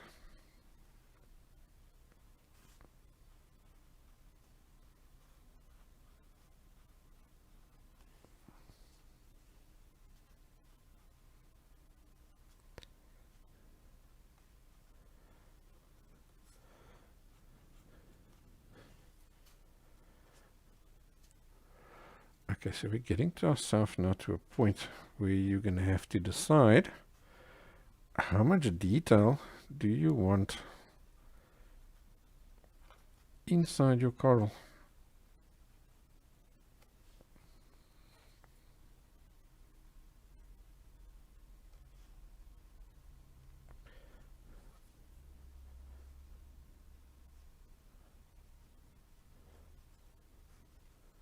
Do you just want to create impressions like we've got now? Because, you know, for all intents and purposes, we've created that impression already. All right, so I'm going to wash the brush. And now this initial little color that we put down there, I'm now going to take some of the Paynes gray, because now we've got a better vision of what we've got.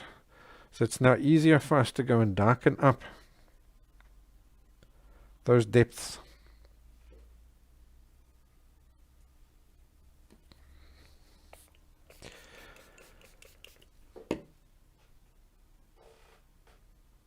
So you now need to decide how much detail do you want in this.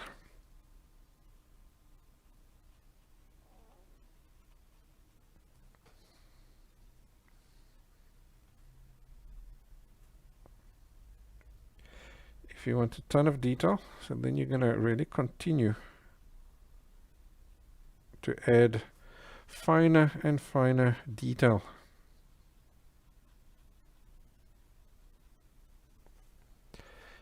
Into this.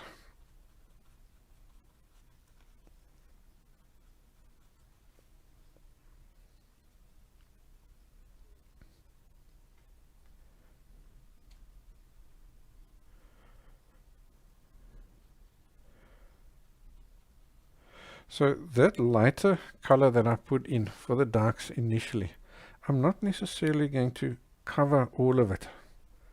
I'm going to just use that as a base to create these darker shadings. In other words, that sort of forms the lightest inside the dark.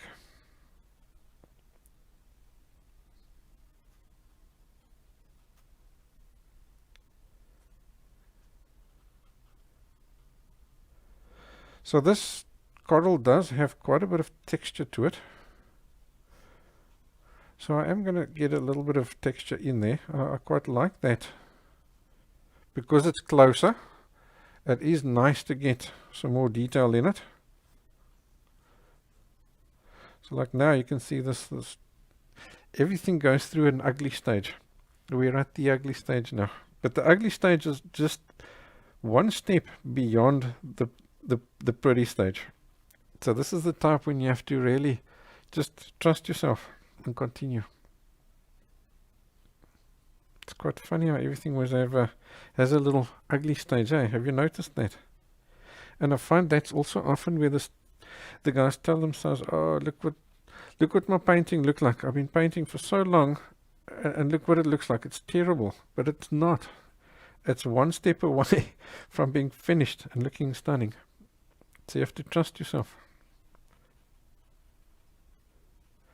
So can you see how I'm forming that little ridge over there?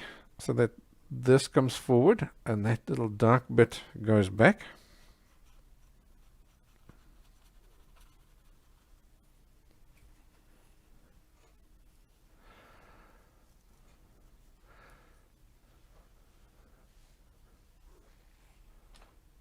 Cool. So now I'm going to go over to a, yeah, no, you know what, I think I'm going to stick with this brush, but I'm going to make sure that I've got a nice sharp tip. So I'll keep that rounded. If necessary, you can use a smaller brush. So now we're going to start adding details. So let's maybe start with the dark. So I'm going to take that brown that we had, and let's maybe even zoom in a bit.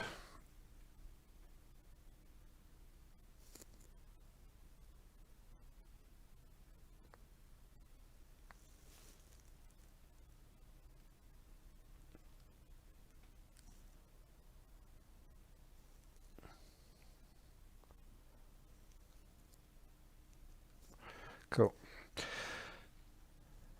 And let's go in on the photo. Can you see it's not smooth? It's quite full of dimples. So you can now add all those dimples in if you want a detail.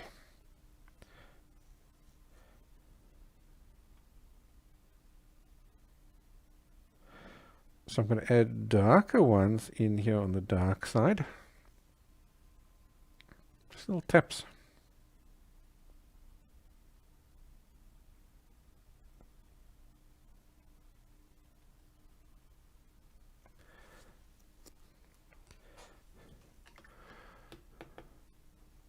And then as you come out of the darker area, you're gradually going to have less and less and less of these guys. Almost as though they fade out.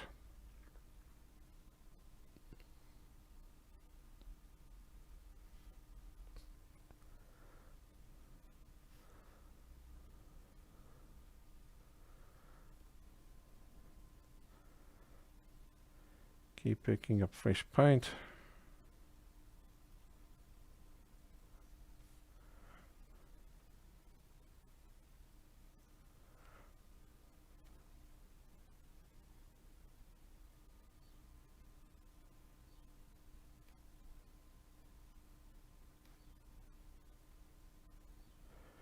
Okay, so I'm adding in those dimples.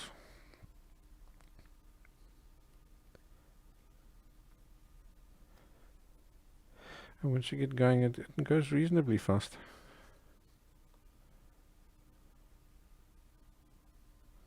So it is worth the effort.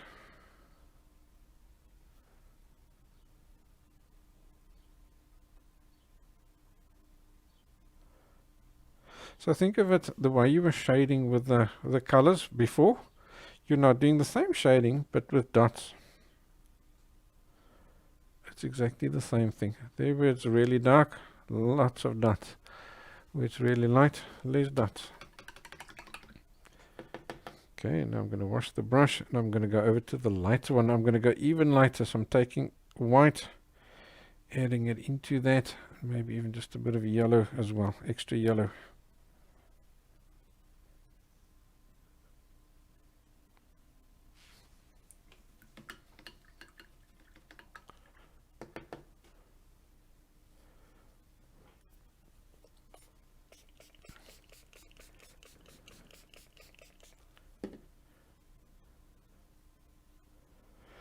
You can see I'm rolling the brush in the paint to make sure that I'm picking it up nice and with a brush tip nice and sharp.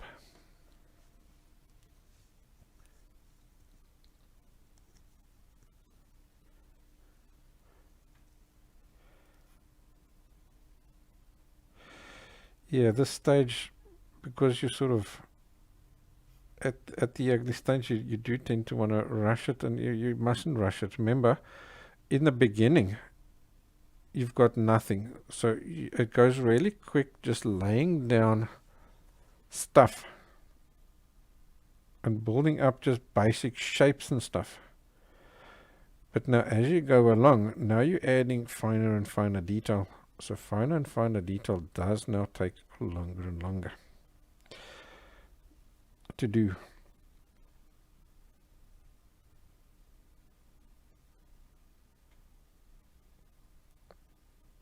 Okay, so now we're fading using with the light. So where it's very light, you can add lots of dots.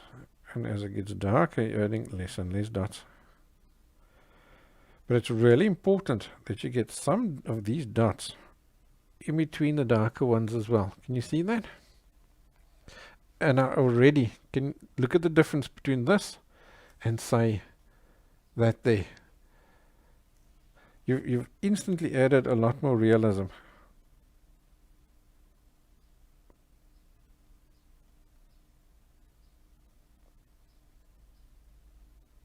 And now suddenly all this work that you've done up to this point, that building and plotting out and so on, is suddenly starting to make sense.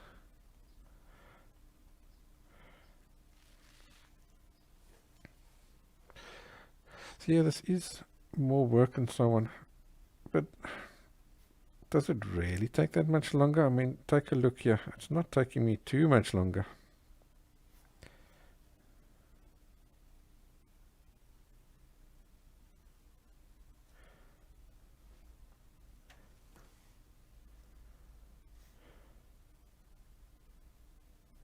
So this is not quite interesting. You've got those little blue bits. That's what's kind of making me think that this is a marine fish tank, or maybe it's taken at an aquarium. It's not in the wild, because I suspect that blue that we're seeing there actually comes from a blue light that's being shone on the tank. I'd say as I go along here, I'm going over those edges over there to create that rough organic edge.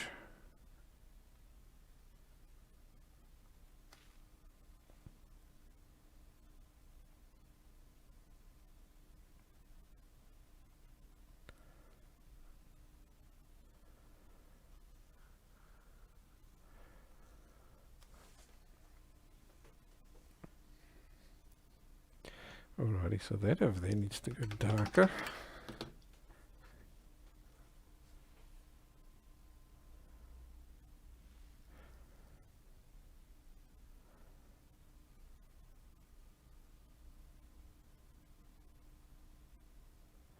Okay, now I'm adding some of the darks in between the lights as well,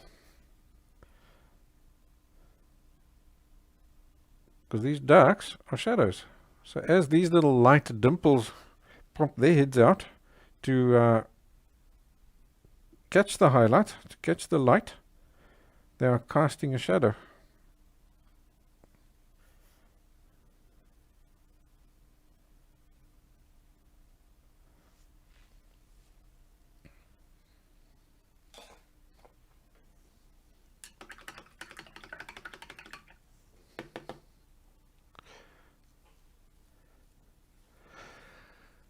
Right, let's say use this the cerulean blue and white mixture.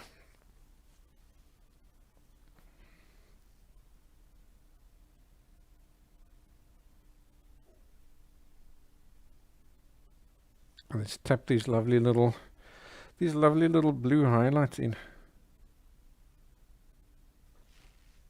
So you'll also notice that, like for example with this one here, there are bits of patterns. Can you see some of them? They got little ridges running across. So you can add that in as well, because that now adds extra realism by adding those kinds of details in.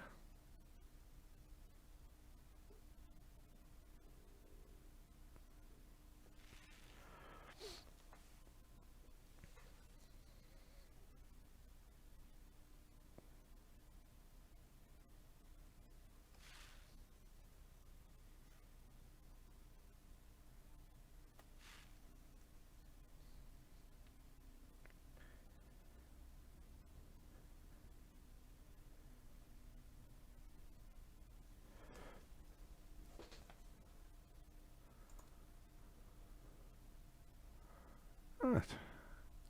Let's stand back. Let's go to there. You can start to see that overall effect. So it's starting to look quite nice, eh? So our time is ticking. So I think what I'm going to do is I'm going to stop there. I've shown you the technique on how to get that. You're going to just continue this all the way along there. It's going to give you that exact same effect. So let's go over and let's paint one of these fish.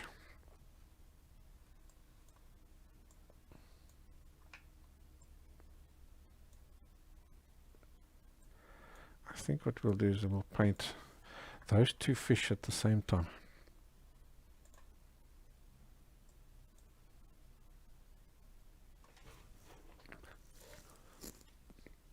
Because I do want to show you how to make that fish disappear into the distance. That's quite important to know how to do that.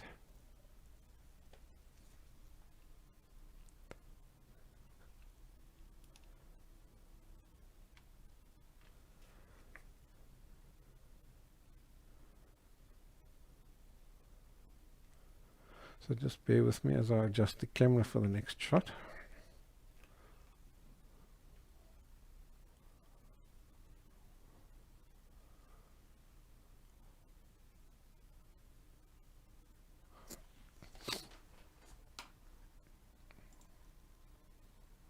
Okay, let's go to there.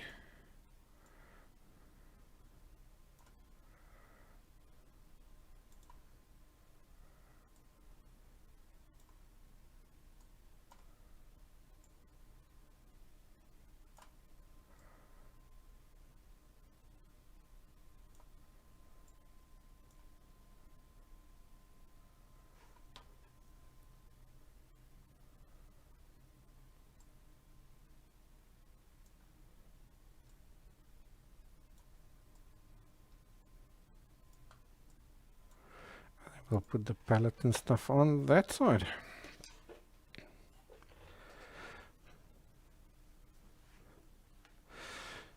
So Peach is asking if this class is available afterwards. It will be, this raw version will be available here on YouTube, which you can watch. If you're a patron, you can hop onto my website. It takes me a day or so, but I do edit the class down. Then you can go and watch the edited version on my website, which is onlineartlessons.com.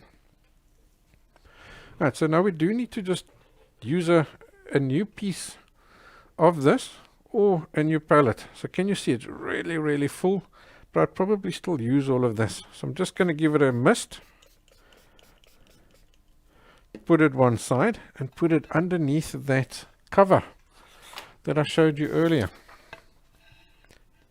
So now these paints won't dry out while I'm painting the fish.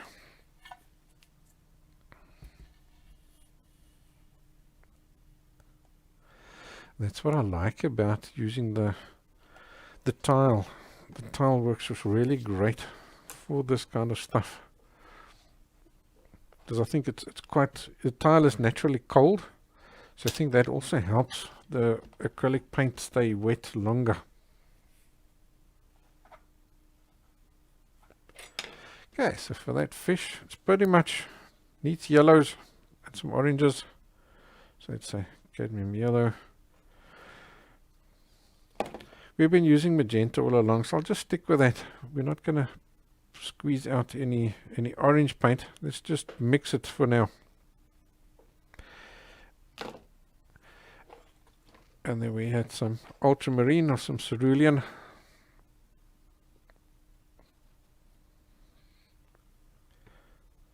Ultramarine, just a touch of that, we don't need much. And those two would give us those little tiny touches of green that we've got. And then obviously we need some white. So we'll get that down over there.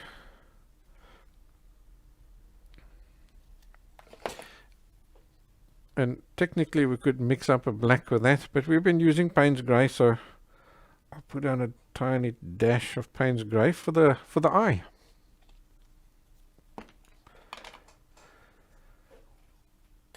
Alright, so let's see.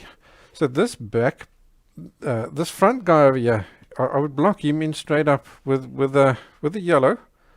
This guy here, he's got a base color of more of an orangey color. So I'm going to take my yellow, put a magenta into that, and I'll just mix up a quick orange like this. Not too dark.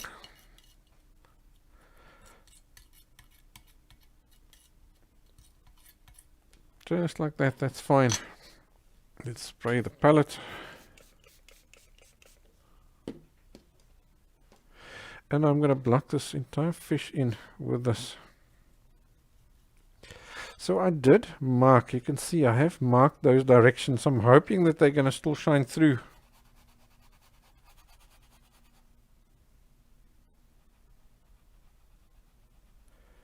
If they don't, well, then we'll just have to estimate them back in again. But I'm hoping they'll shine through. Then we can just use those visible lines to estimate those little lines on the fish.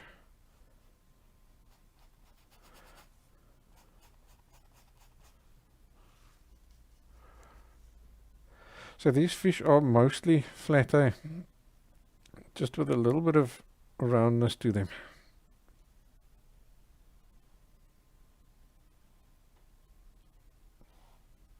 I think they're called angelfish. You could, what are they? No, they're not quite angelfish, eh?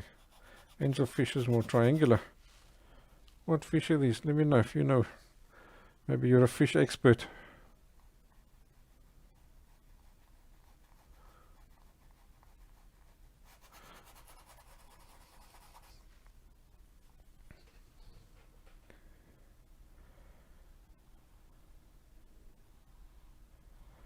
So notice I'm getting these edges nice and sharp. So use whatever brush you need to make sure that you get these brushes nice and sharp.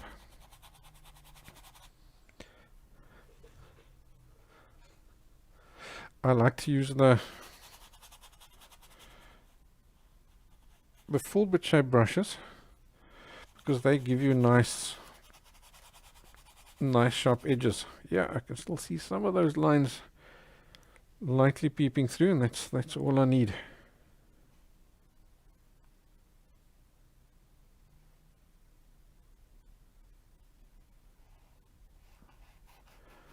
Okay, so there's a tiny touch of the background that I didn't block in, and that's why I always keep all my paints, because you always need just that little touch somewhere.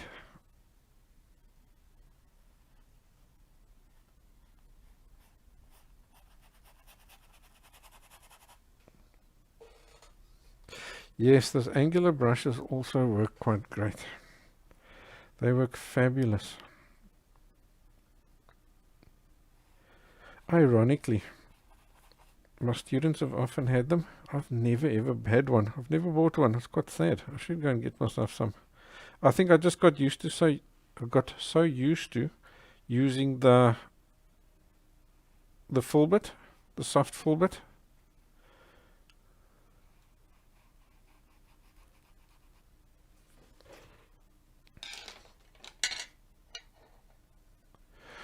Alright, I think I'm going to go over to a smaller brush now just to get into these little small corners and things.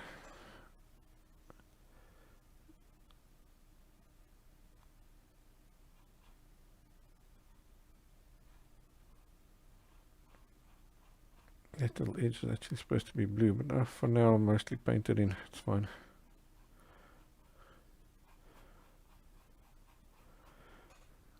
And let's get this fin in over there.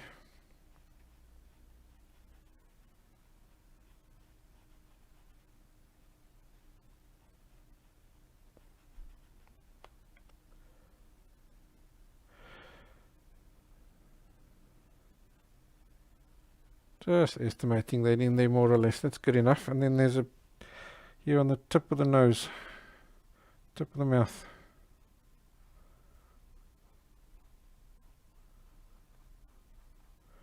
And now that we're going to put all this in, I mean, instantly that orange, look how it's just brought this whole painting to life. Because now you've got that opposite color. You've got it in. Alrighty, so I'm going to blast this guy with a hairdryer because he needs to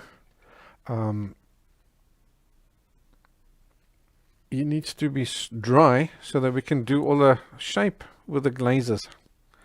So before we do that, we may as well quickly pop him in. He seems mostly more of a yellowy fish than an orangey fish. So I'll just wipe off the excess off the brush.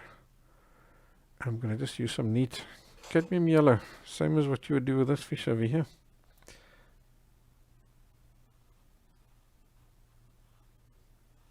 So needless to say, this guy, because he's at the back and you're looking at him through more volume of water, he appears more blue, but when you initially paint him, just paint him same as all the others.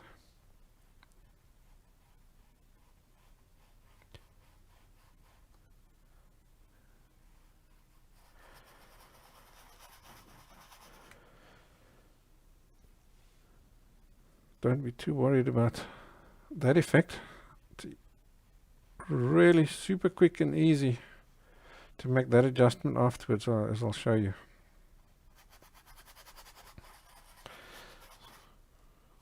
So it works out quite nice with this actually being a carbon copy of that guy. I'm getting to show you how to paint the big fish in miniature. And that is saving us a bit of time as well, eh? Okay, let's get the tip of the mouth in over there with the yellow. And then we may as well just tackle that blue as well. So for the blue, I'm going to take the French Ultramarine and just put a little bit of white into it. Not too much.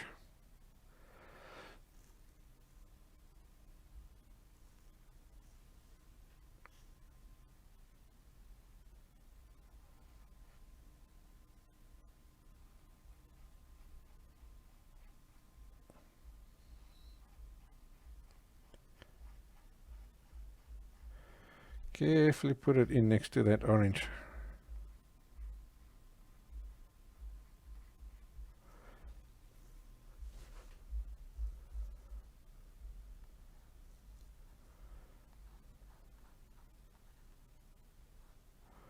If they're mixing too much and you're losing your color, then rather dry it first.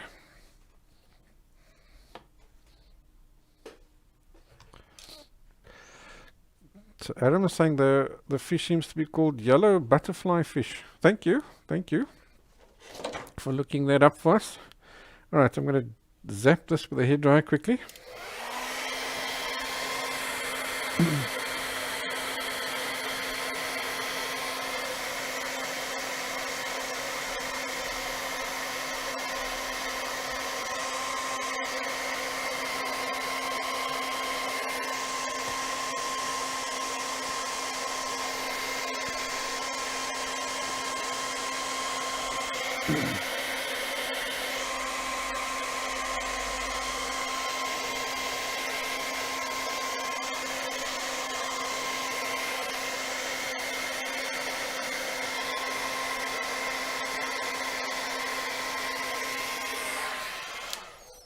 Cool.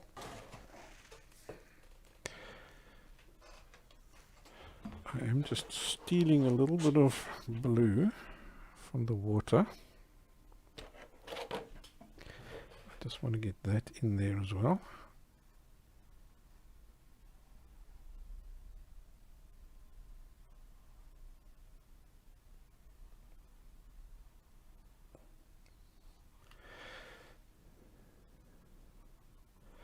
And now is also time to just make sure that your edges of your fish are nice and sharp.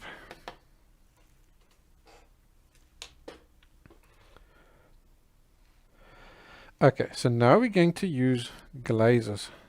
So you would need a smaller brush.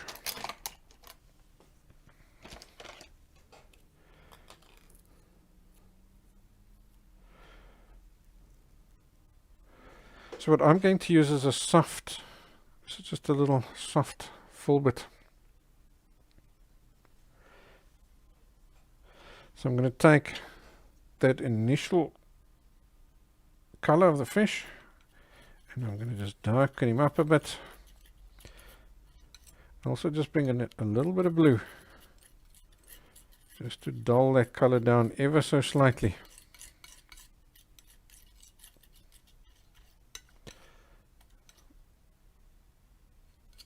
So I'm just adjusting that, and that's giving us the correct color for that fish over there. So what I've mixed is that dark over there. So I'm going to start off on that edge, on the very edge.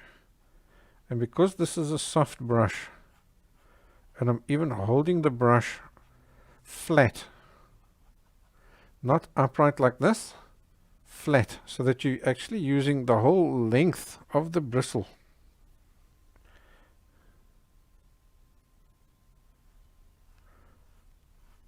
Making sure the edge is nice and sharp.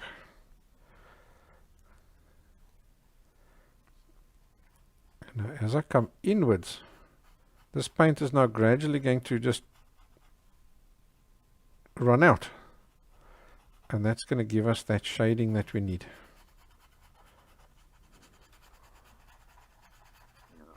So all you need to do is compare on your photograph to see that you've gone far enough.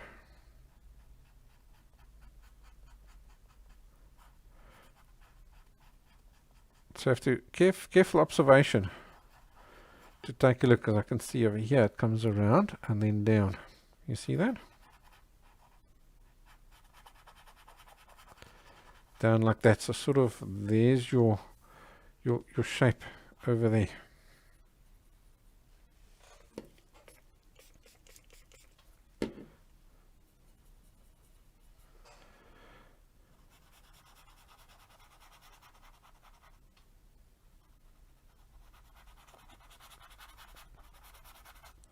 So you're forming a shading using glazes.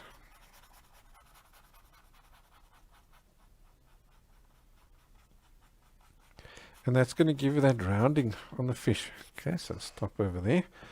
Wash the brush, just clean that off and dry them off properly. Pick up some yellow. And let's go to the opposite side. Goes around, sort of around this vicinity there, is lighter.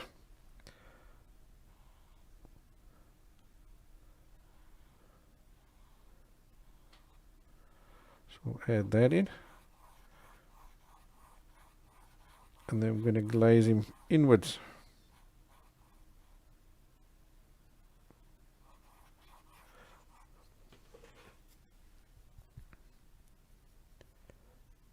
So if you battle with the glazing, let's say for example it's getting too dotty and spotty like that, then just do a little in-between mix, just like that. And pop that in this in-between area there like that, to give you an in-between color that you're glazing with. Not a problem.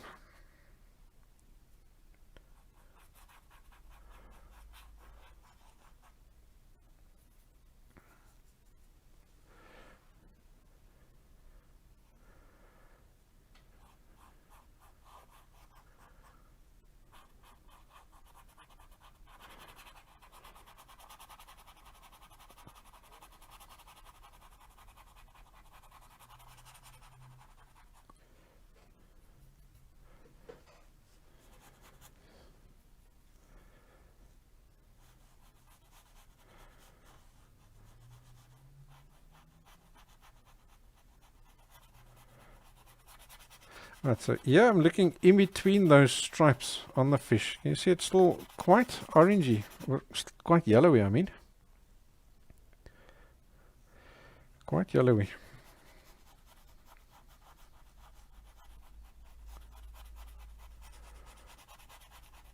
So it's a quite slow, gradual shading. So here, lots of yellow, and as I go along this direction, gradually less and less and less yellow.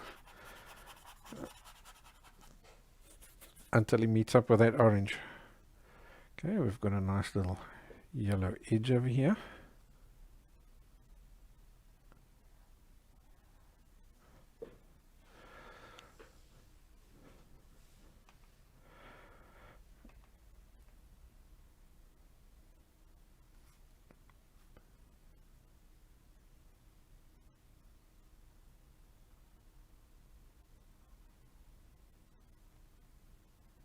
So don't be shy to turn your canvas.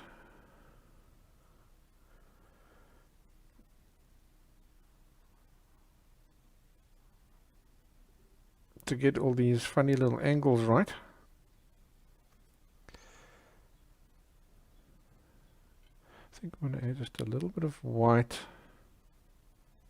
into that yellow, because your yellow is a transparent color. So by adding just that little bit of white in there, turns it into an opaque color, or makes it more opaque and less transparent. Okay, so work that in. And let's lighten up the tail.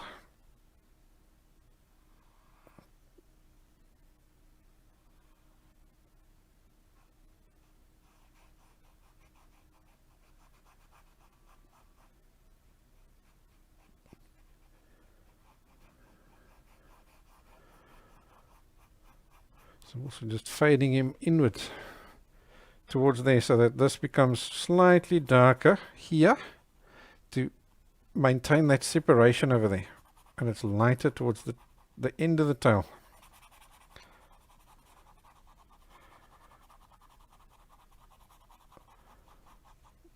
Like that.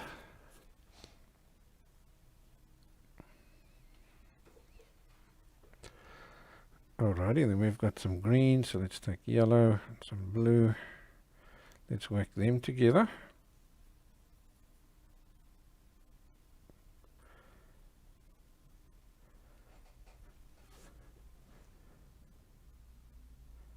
So here, now use a rigger brush or whatever brush you need to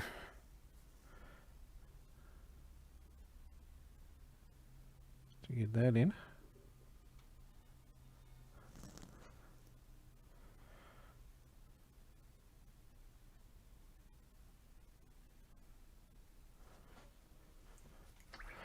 And then finally we've got that nice bright blue. And you know what? I think I am going to use some cerulean.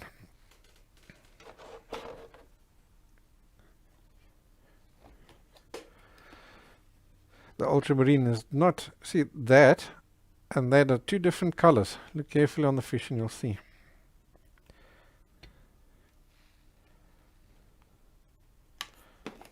So just a tiny touch cerulean with a bit of white in it. And that should give us that nice little vibrant blue there. Okay, let's get that tip in there.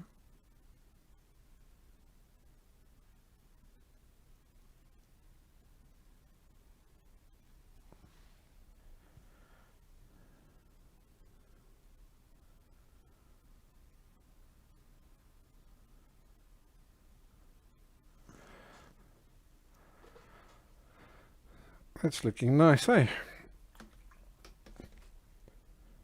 Right, now we'll have to go to this little finer round brush again, because now we've got some really fine details to do.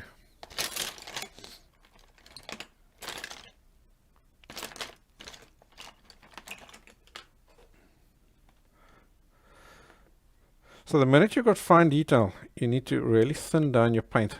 So here I've got basically a very fine, quite a fine liner. I'll give you a closer view of it in a second. So I've got this guy over here, nice long bristles, nice long hairs, really thin paint, and let's pop in that eye.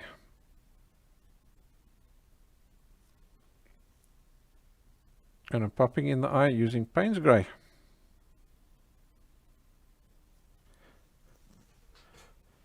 And when you do, rather pop it in a little bit too small and then gradually work him larger.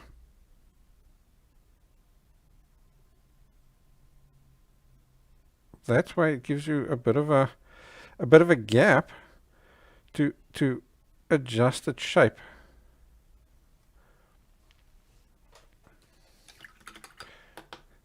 Okay, so I'm going to pop that in there and just let him dry.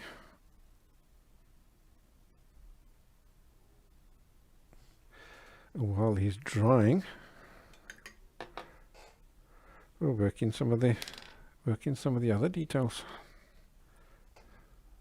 so we can get those little stripes in. So for that, I'm going to add even more crimson into the yellow to get almost a red. And here again, a nice rigger brush would do the trick. So what's important here is that these lines follow the shape and the contour of the fish. So here they'll come out like this, and then they'll straighten out, and here at the bottom they'll curve back in there again.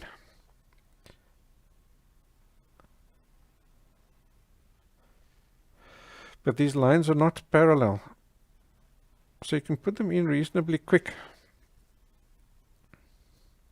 So what I tend to do is I'll just put in these lines initially as best I can guesstimate them in, just by judging that first one, and then from there I'm pretty much going to just do my own thing. I can see on the photo they're gradually straightening out, so I'm going to straighten them out, and they get shorter over here, and they actually come slightly closer together as well. And then they just fade out over there. Alright, so now that I've got the lines in, now it's easy to come in and just broaden them up where necessary. So they start thin at the top, and then as they come down, I'm pressing harder and harder to broaden up that line. Easy peasy, eh?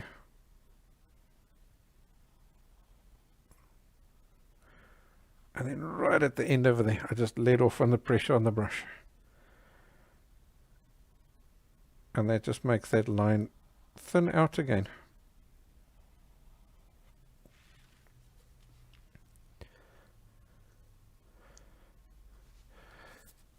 Yeah, that's all good on that one.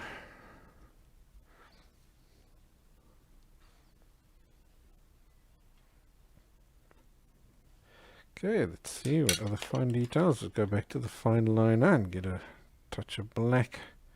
So here we've got a black line.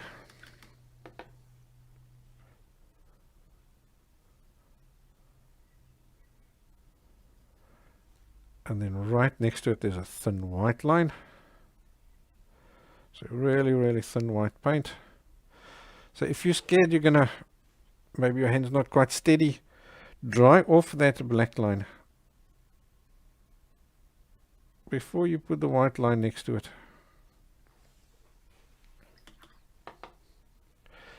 And then right next to that, the rest of the tail, the rest of that fin is yellow. So I'm just going to stick with a fine liner.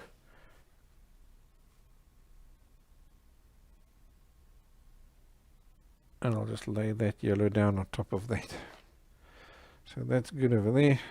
Yeah, let's take a look on that top fin over there. He's also got a bit of black.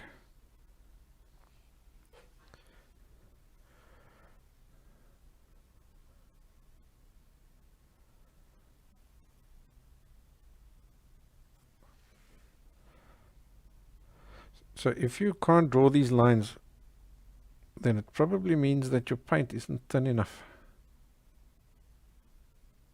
Add more water. Then it will flow off the brush nicely. Hi, Belma. Rather late than never. Alrighty, so that is become quite dry now. So I'm going to pick up some more black. And I'm just going to, because it's got a bit of a ring in that eye there. So when you put it down, it's never initially a solid black. It always ends up a bit of a grey. So now I'm going to add that little ring in there like that.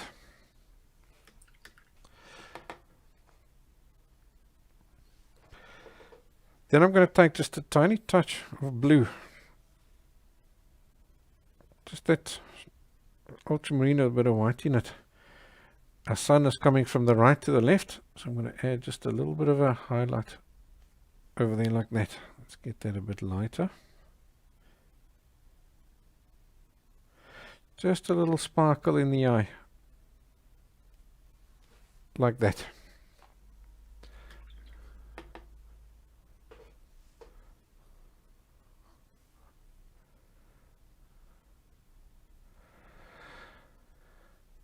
Let's see, that fin over there is green, so I'm just glazing in some green over that over there. And over there's a bit of green over there as well. Then you've got this other little baby fin over there. So what I'm going to do with that is I'm going to just take, let's say, some of this black over here. Keep it really, really thin. You want it literally like water. Because you need it to be super transparent. Because that's a transparent little fin that. And I'm going to just paint in that using this. So what's happening is that because it's so transparent,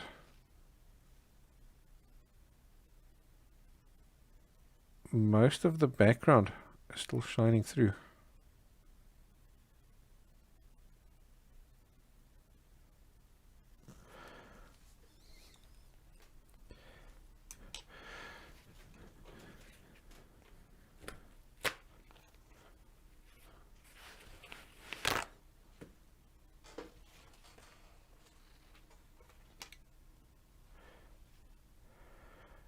And also because this is really watery, there's very little pigment there. So as this dries, it's going to dry lighter.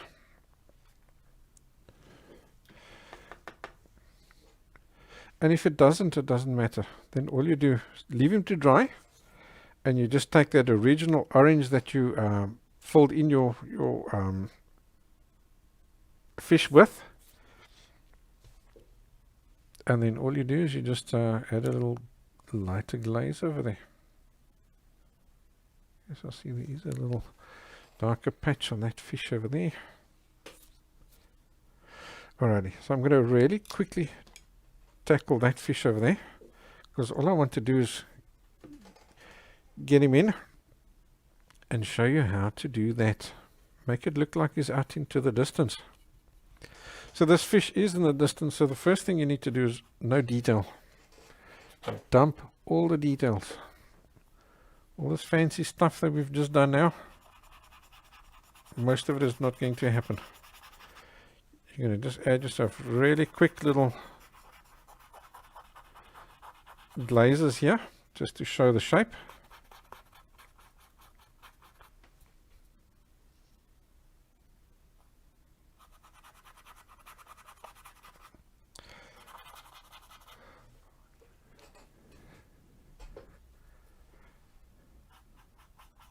So now I'm just using a damp brush here.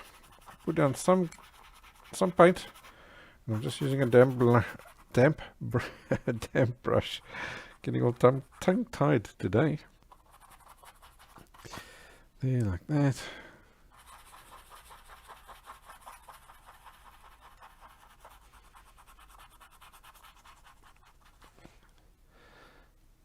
And like that. Let's get the black in there for the eye.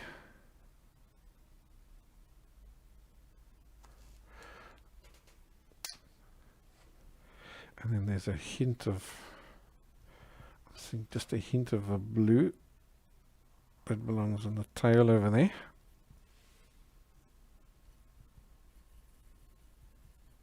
Can you see how quickly I'm putting all this in?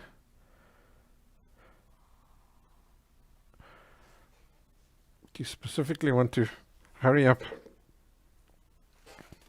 so that you don't end up putting in detail there. Okay, so I'm stealing just a little bit of the watercolor because you've got some that needs to go over there just to get that definition. Alright, so with all this dry, or with all this now wet, I'm going to zap it with a hairdryer to dry it, and then we can make that guy disappear into the distance.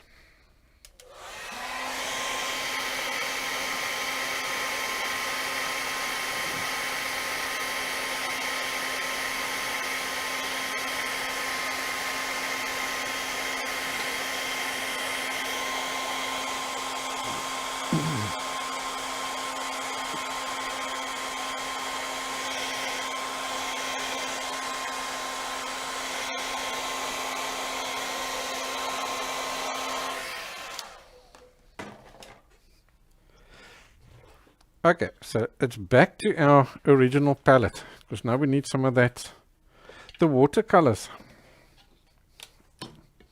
So let's mist this palette, because we still need to do the other fish. So that paint can't dry on us. So he's now going to go underneath the lid. And now you know why I have 2 lids, because I have 3 palettes. So I can have 2 palettes that are covered at any time, plus 1 palette that I'm actually working with. Alrighty, so there's all those colors back and they're still good to go. It's very cool, eh? Okay, so there's our watercolors. Dark, and then the medium one, which was that guy over there. So I'm going to take a really soft brush, really soft, my soft filbert like this. I'm going to pick up some of the paint and get to a point here where there's nothing, and I'm going to dip my paint brush in the water.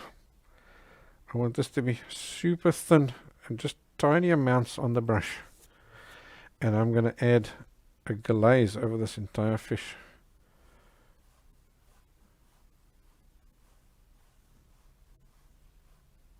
Very thin, even glaze. So I'm using a feather light touch.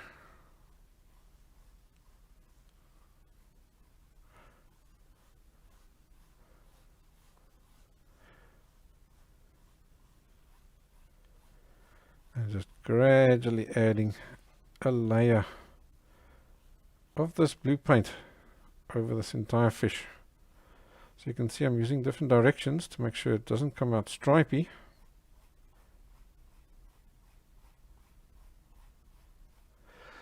The more paint you add over it, the further back you're pushing this fish. So let's maybe do this.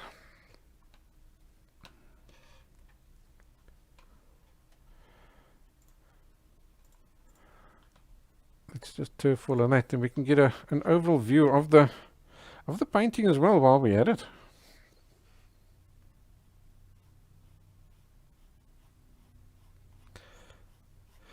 So now you see I can go all the way over the fish, over the edges, because it's sea color.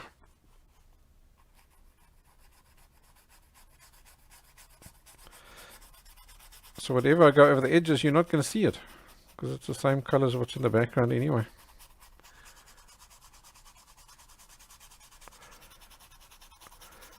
Alrighty, so can you see all that brightness has disappeared off of this fish?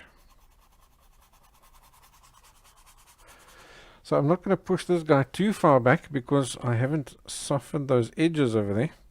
Remember, like we did over here, to get those looking further away. The further away, the less sharp edges you have.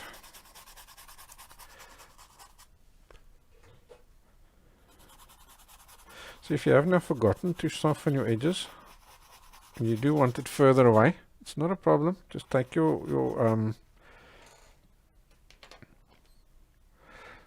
watercolor, the color of the water, that paint, not watercolor, and then just gently, you can just come over and just gently put in some paint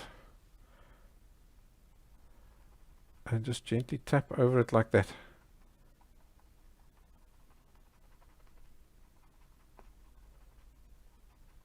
Into the fish, and that softens the edge.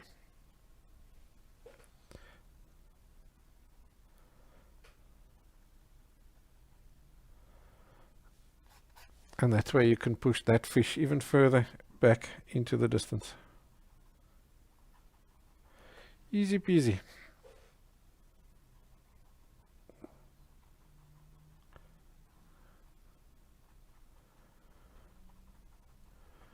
See there.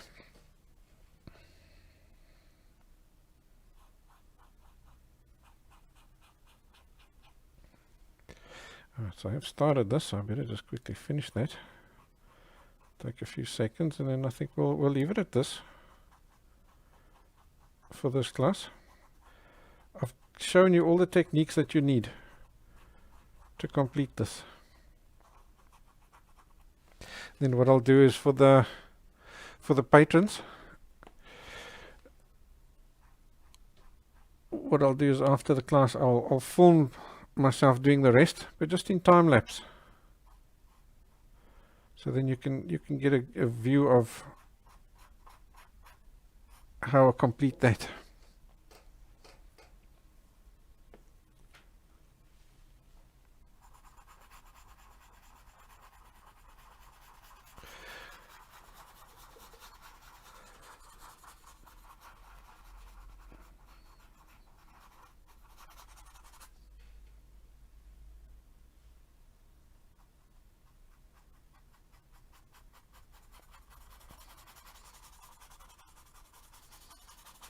Okay, there we go. There's our fish in the distance.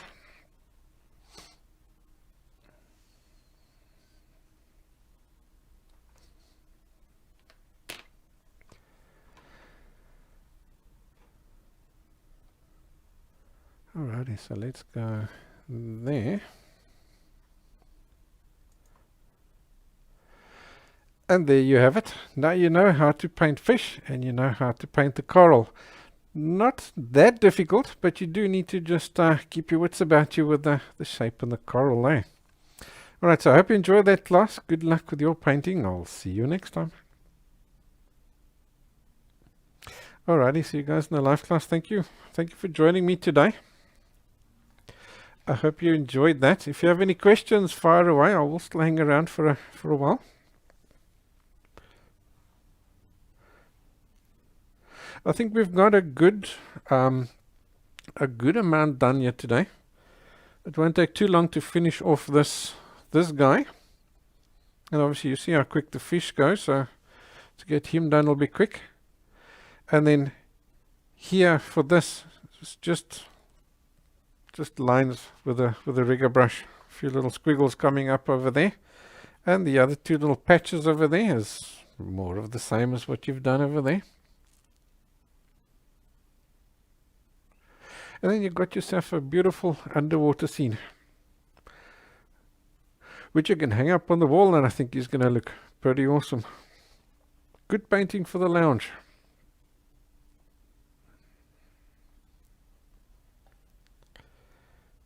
You're welcome, guys. And before I forget, this time next week when we'd normally have class is going to be Christmas Eve for me, and the same with the week after that. It's going to be New Year's Eve for me. So for the next 2 weeks, I'm going to take off.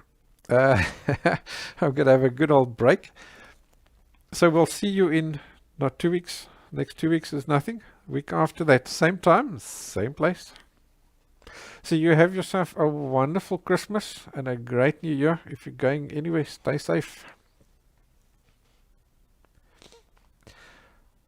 I'll probably just hang around for Christmas, and then after, because my wife works in a bakery, so they're really busy at this stage. After Christmas, I'll disappear for a few days, but I'll do it in between the classes. You won't miss anything on that. Hey, I'm going to show you. I just the class I'm nearly finished editing, which is going to go onto the website. Let me show you what that looks like.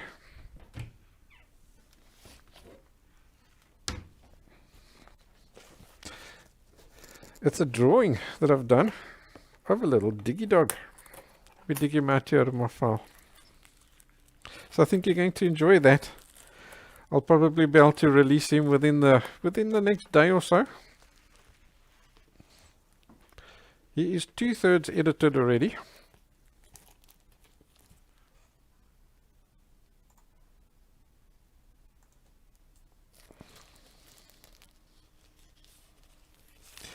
I'll just hold him up.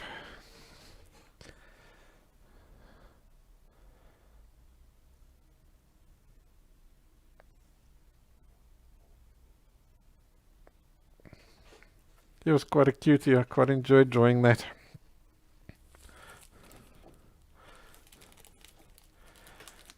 Yeah, so that'll be available for patrons within the next day or so.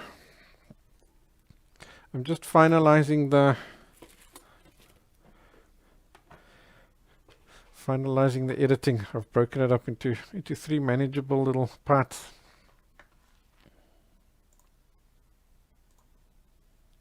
Let's go back to there, and you can still see the picture.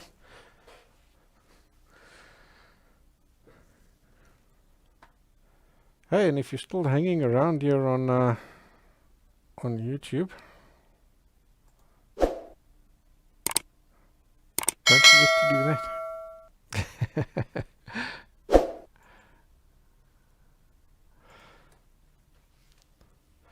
Alrighty guys, so let me just take a look and see if there's any questions.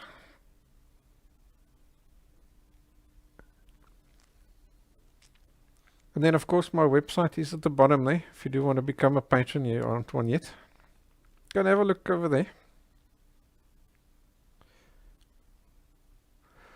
Awesome. You guys have yourself a wonderful Christmas. I'll see you next year.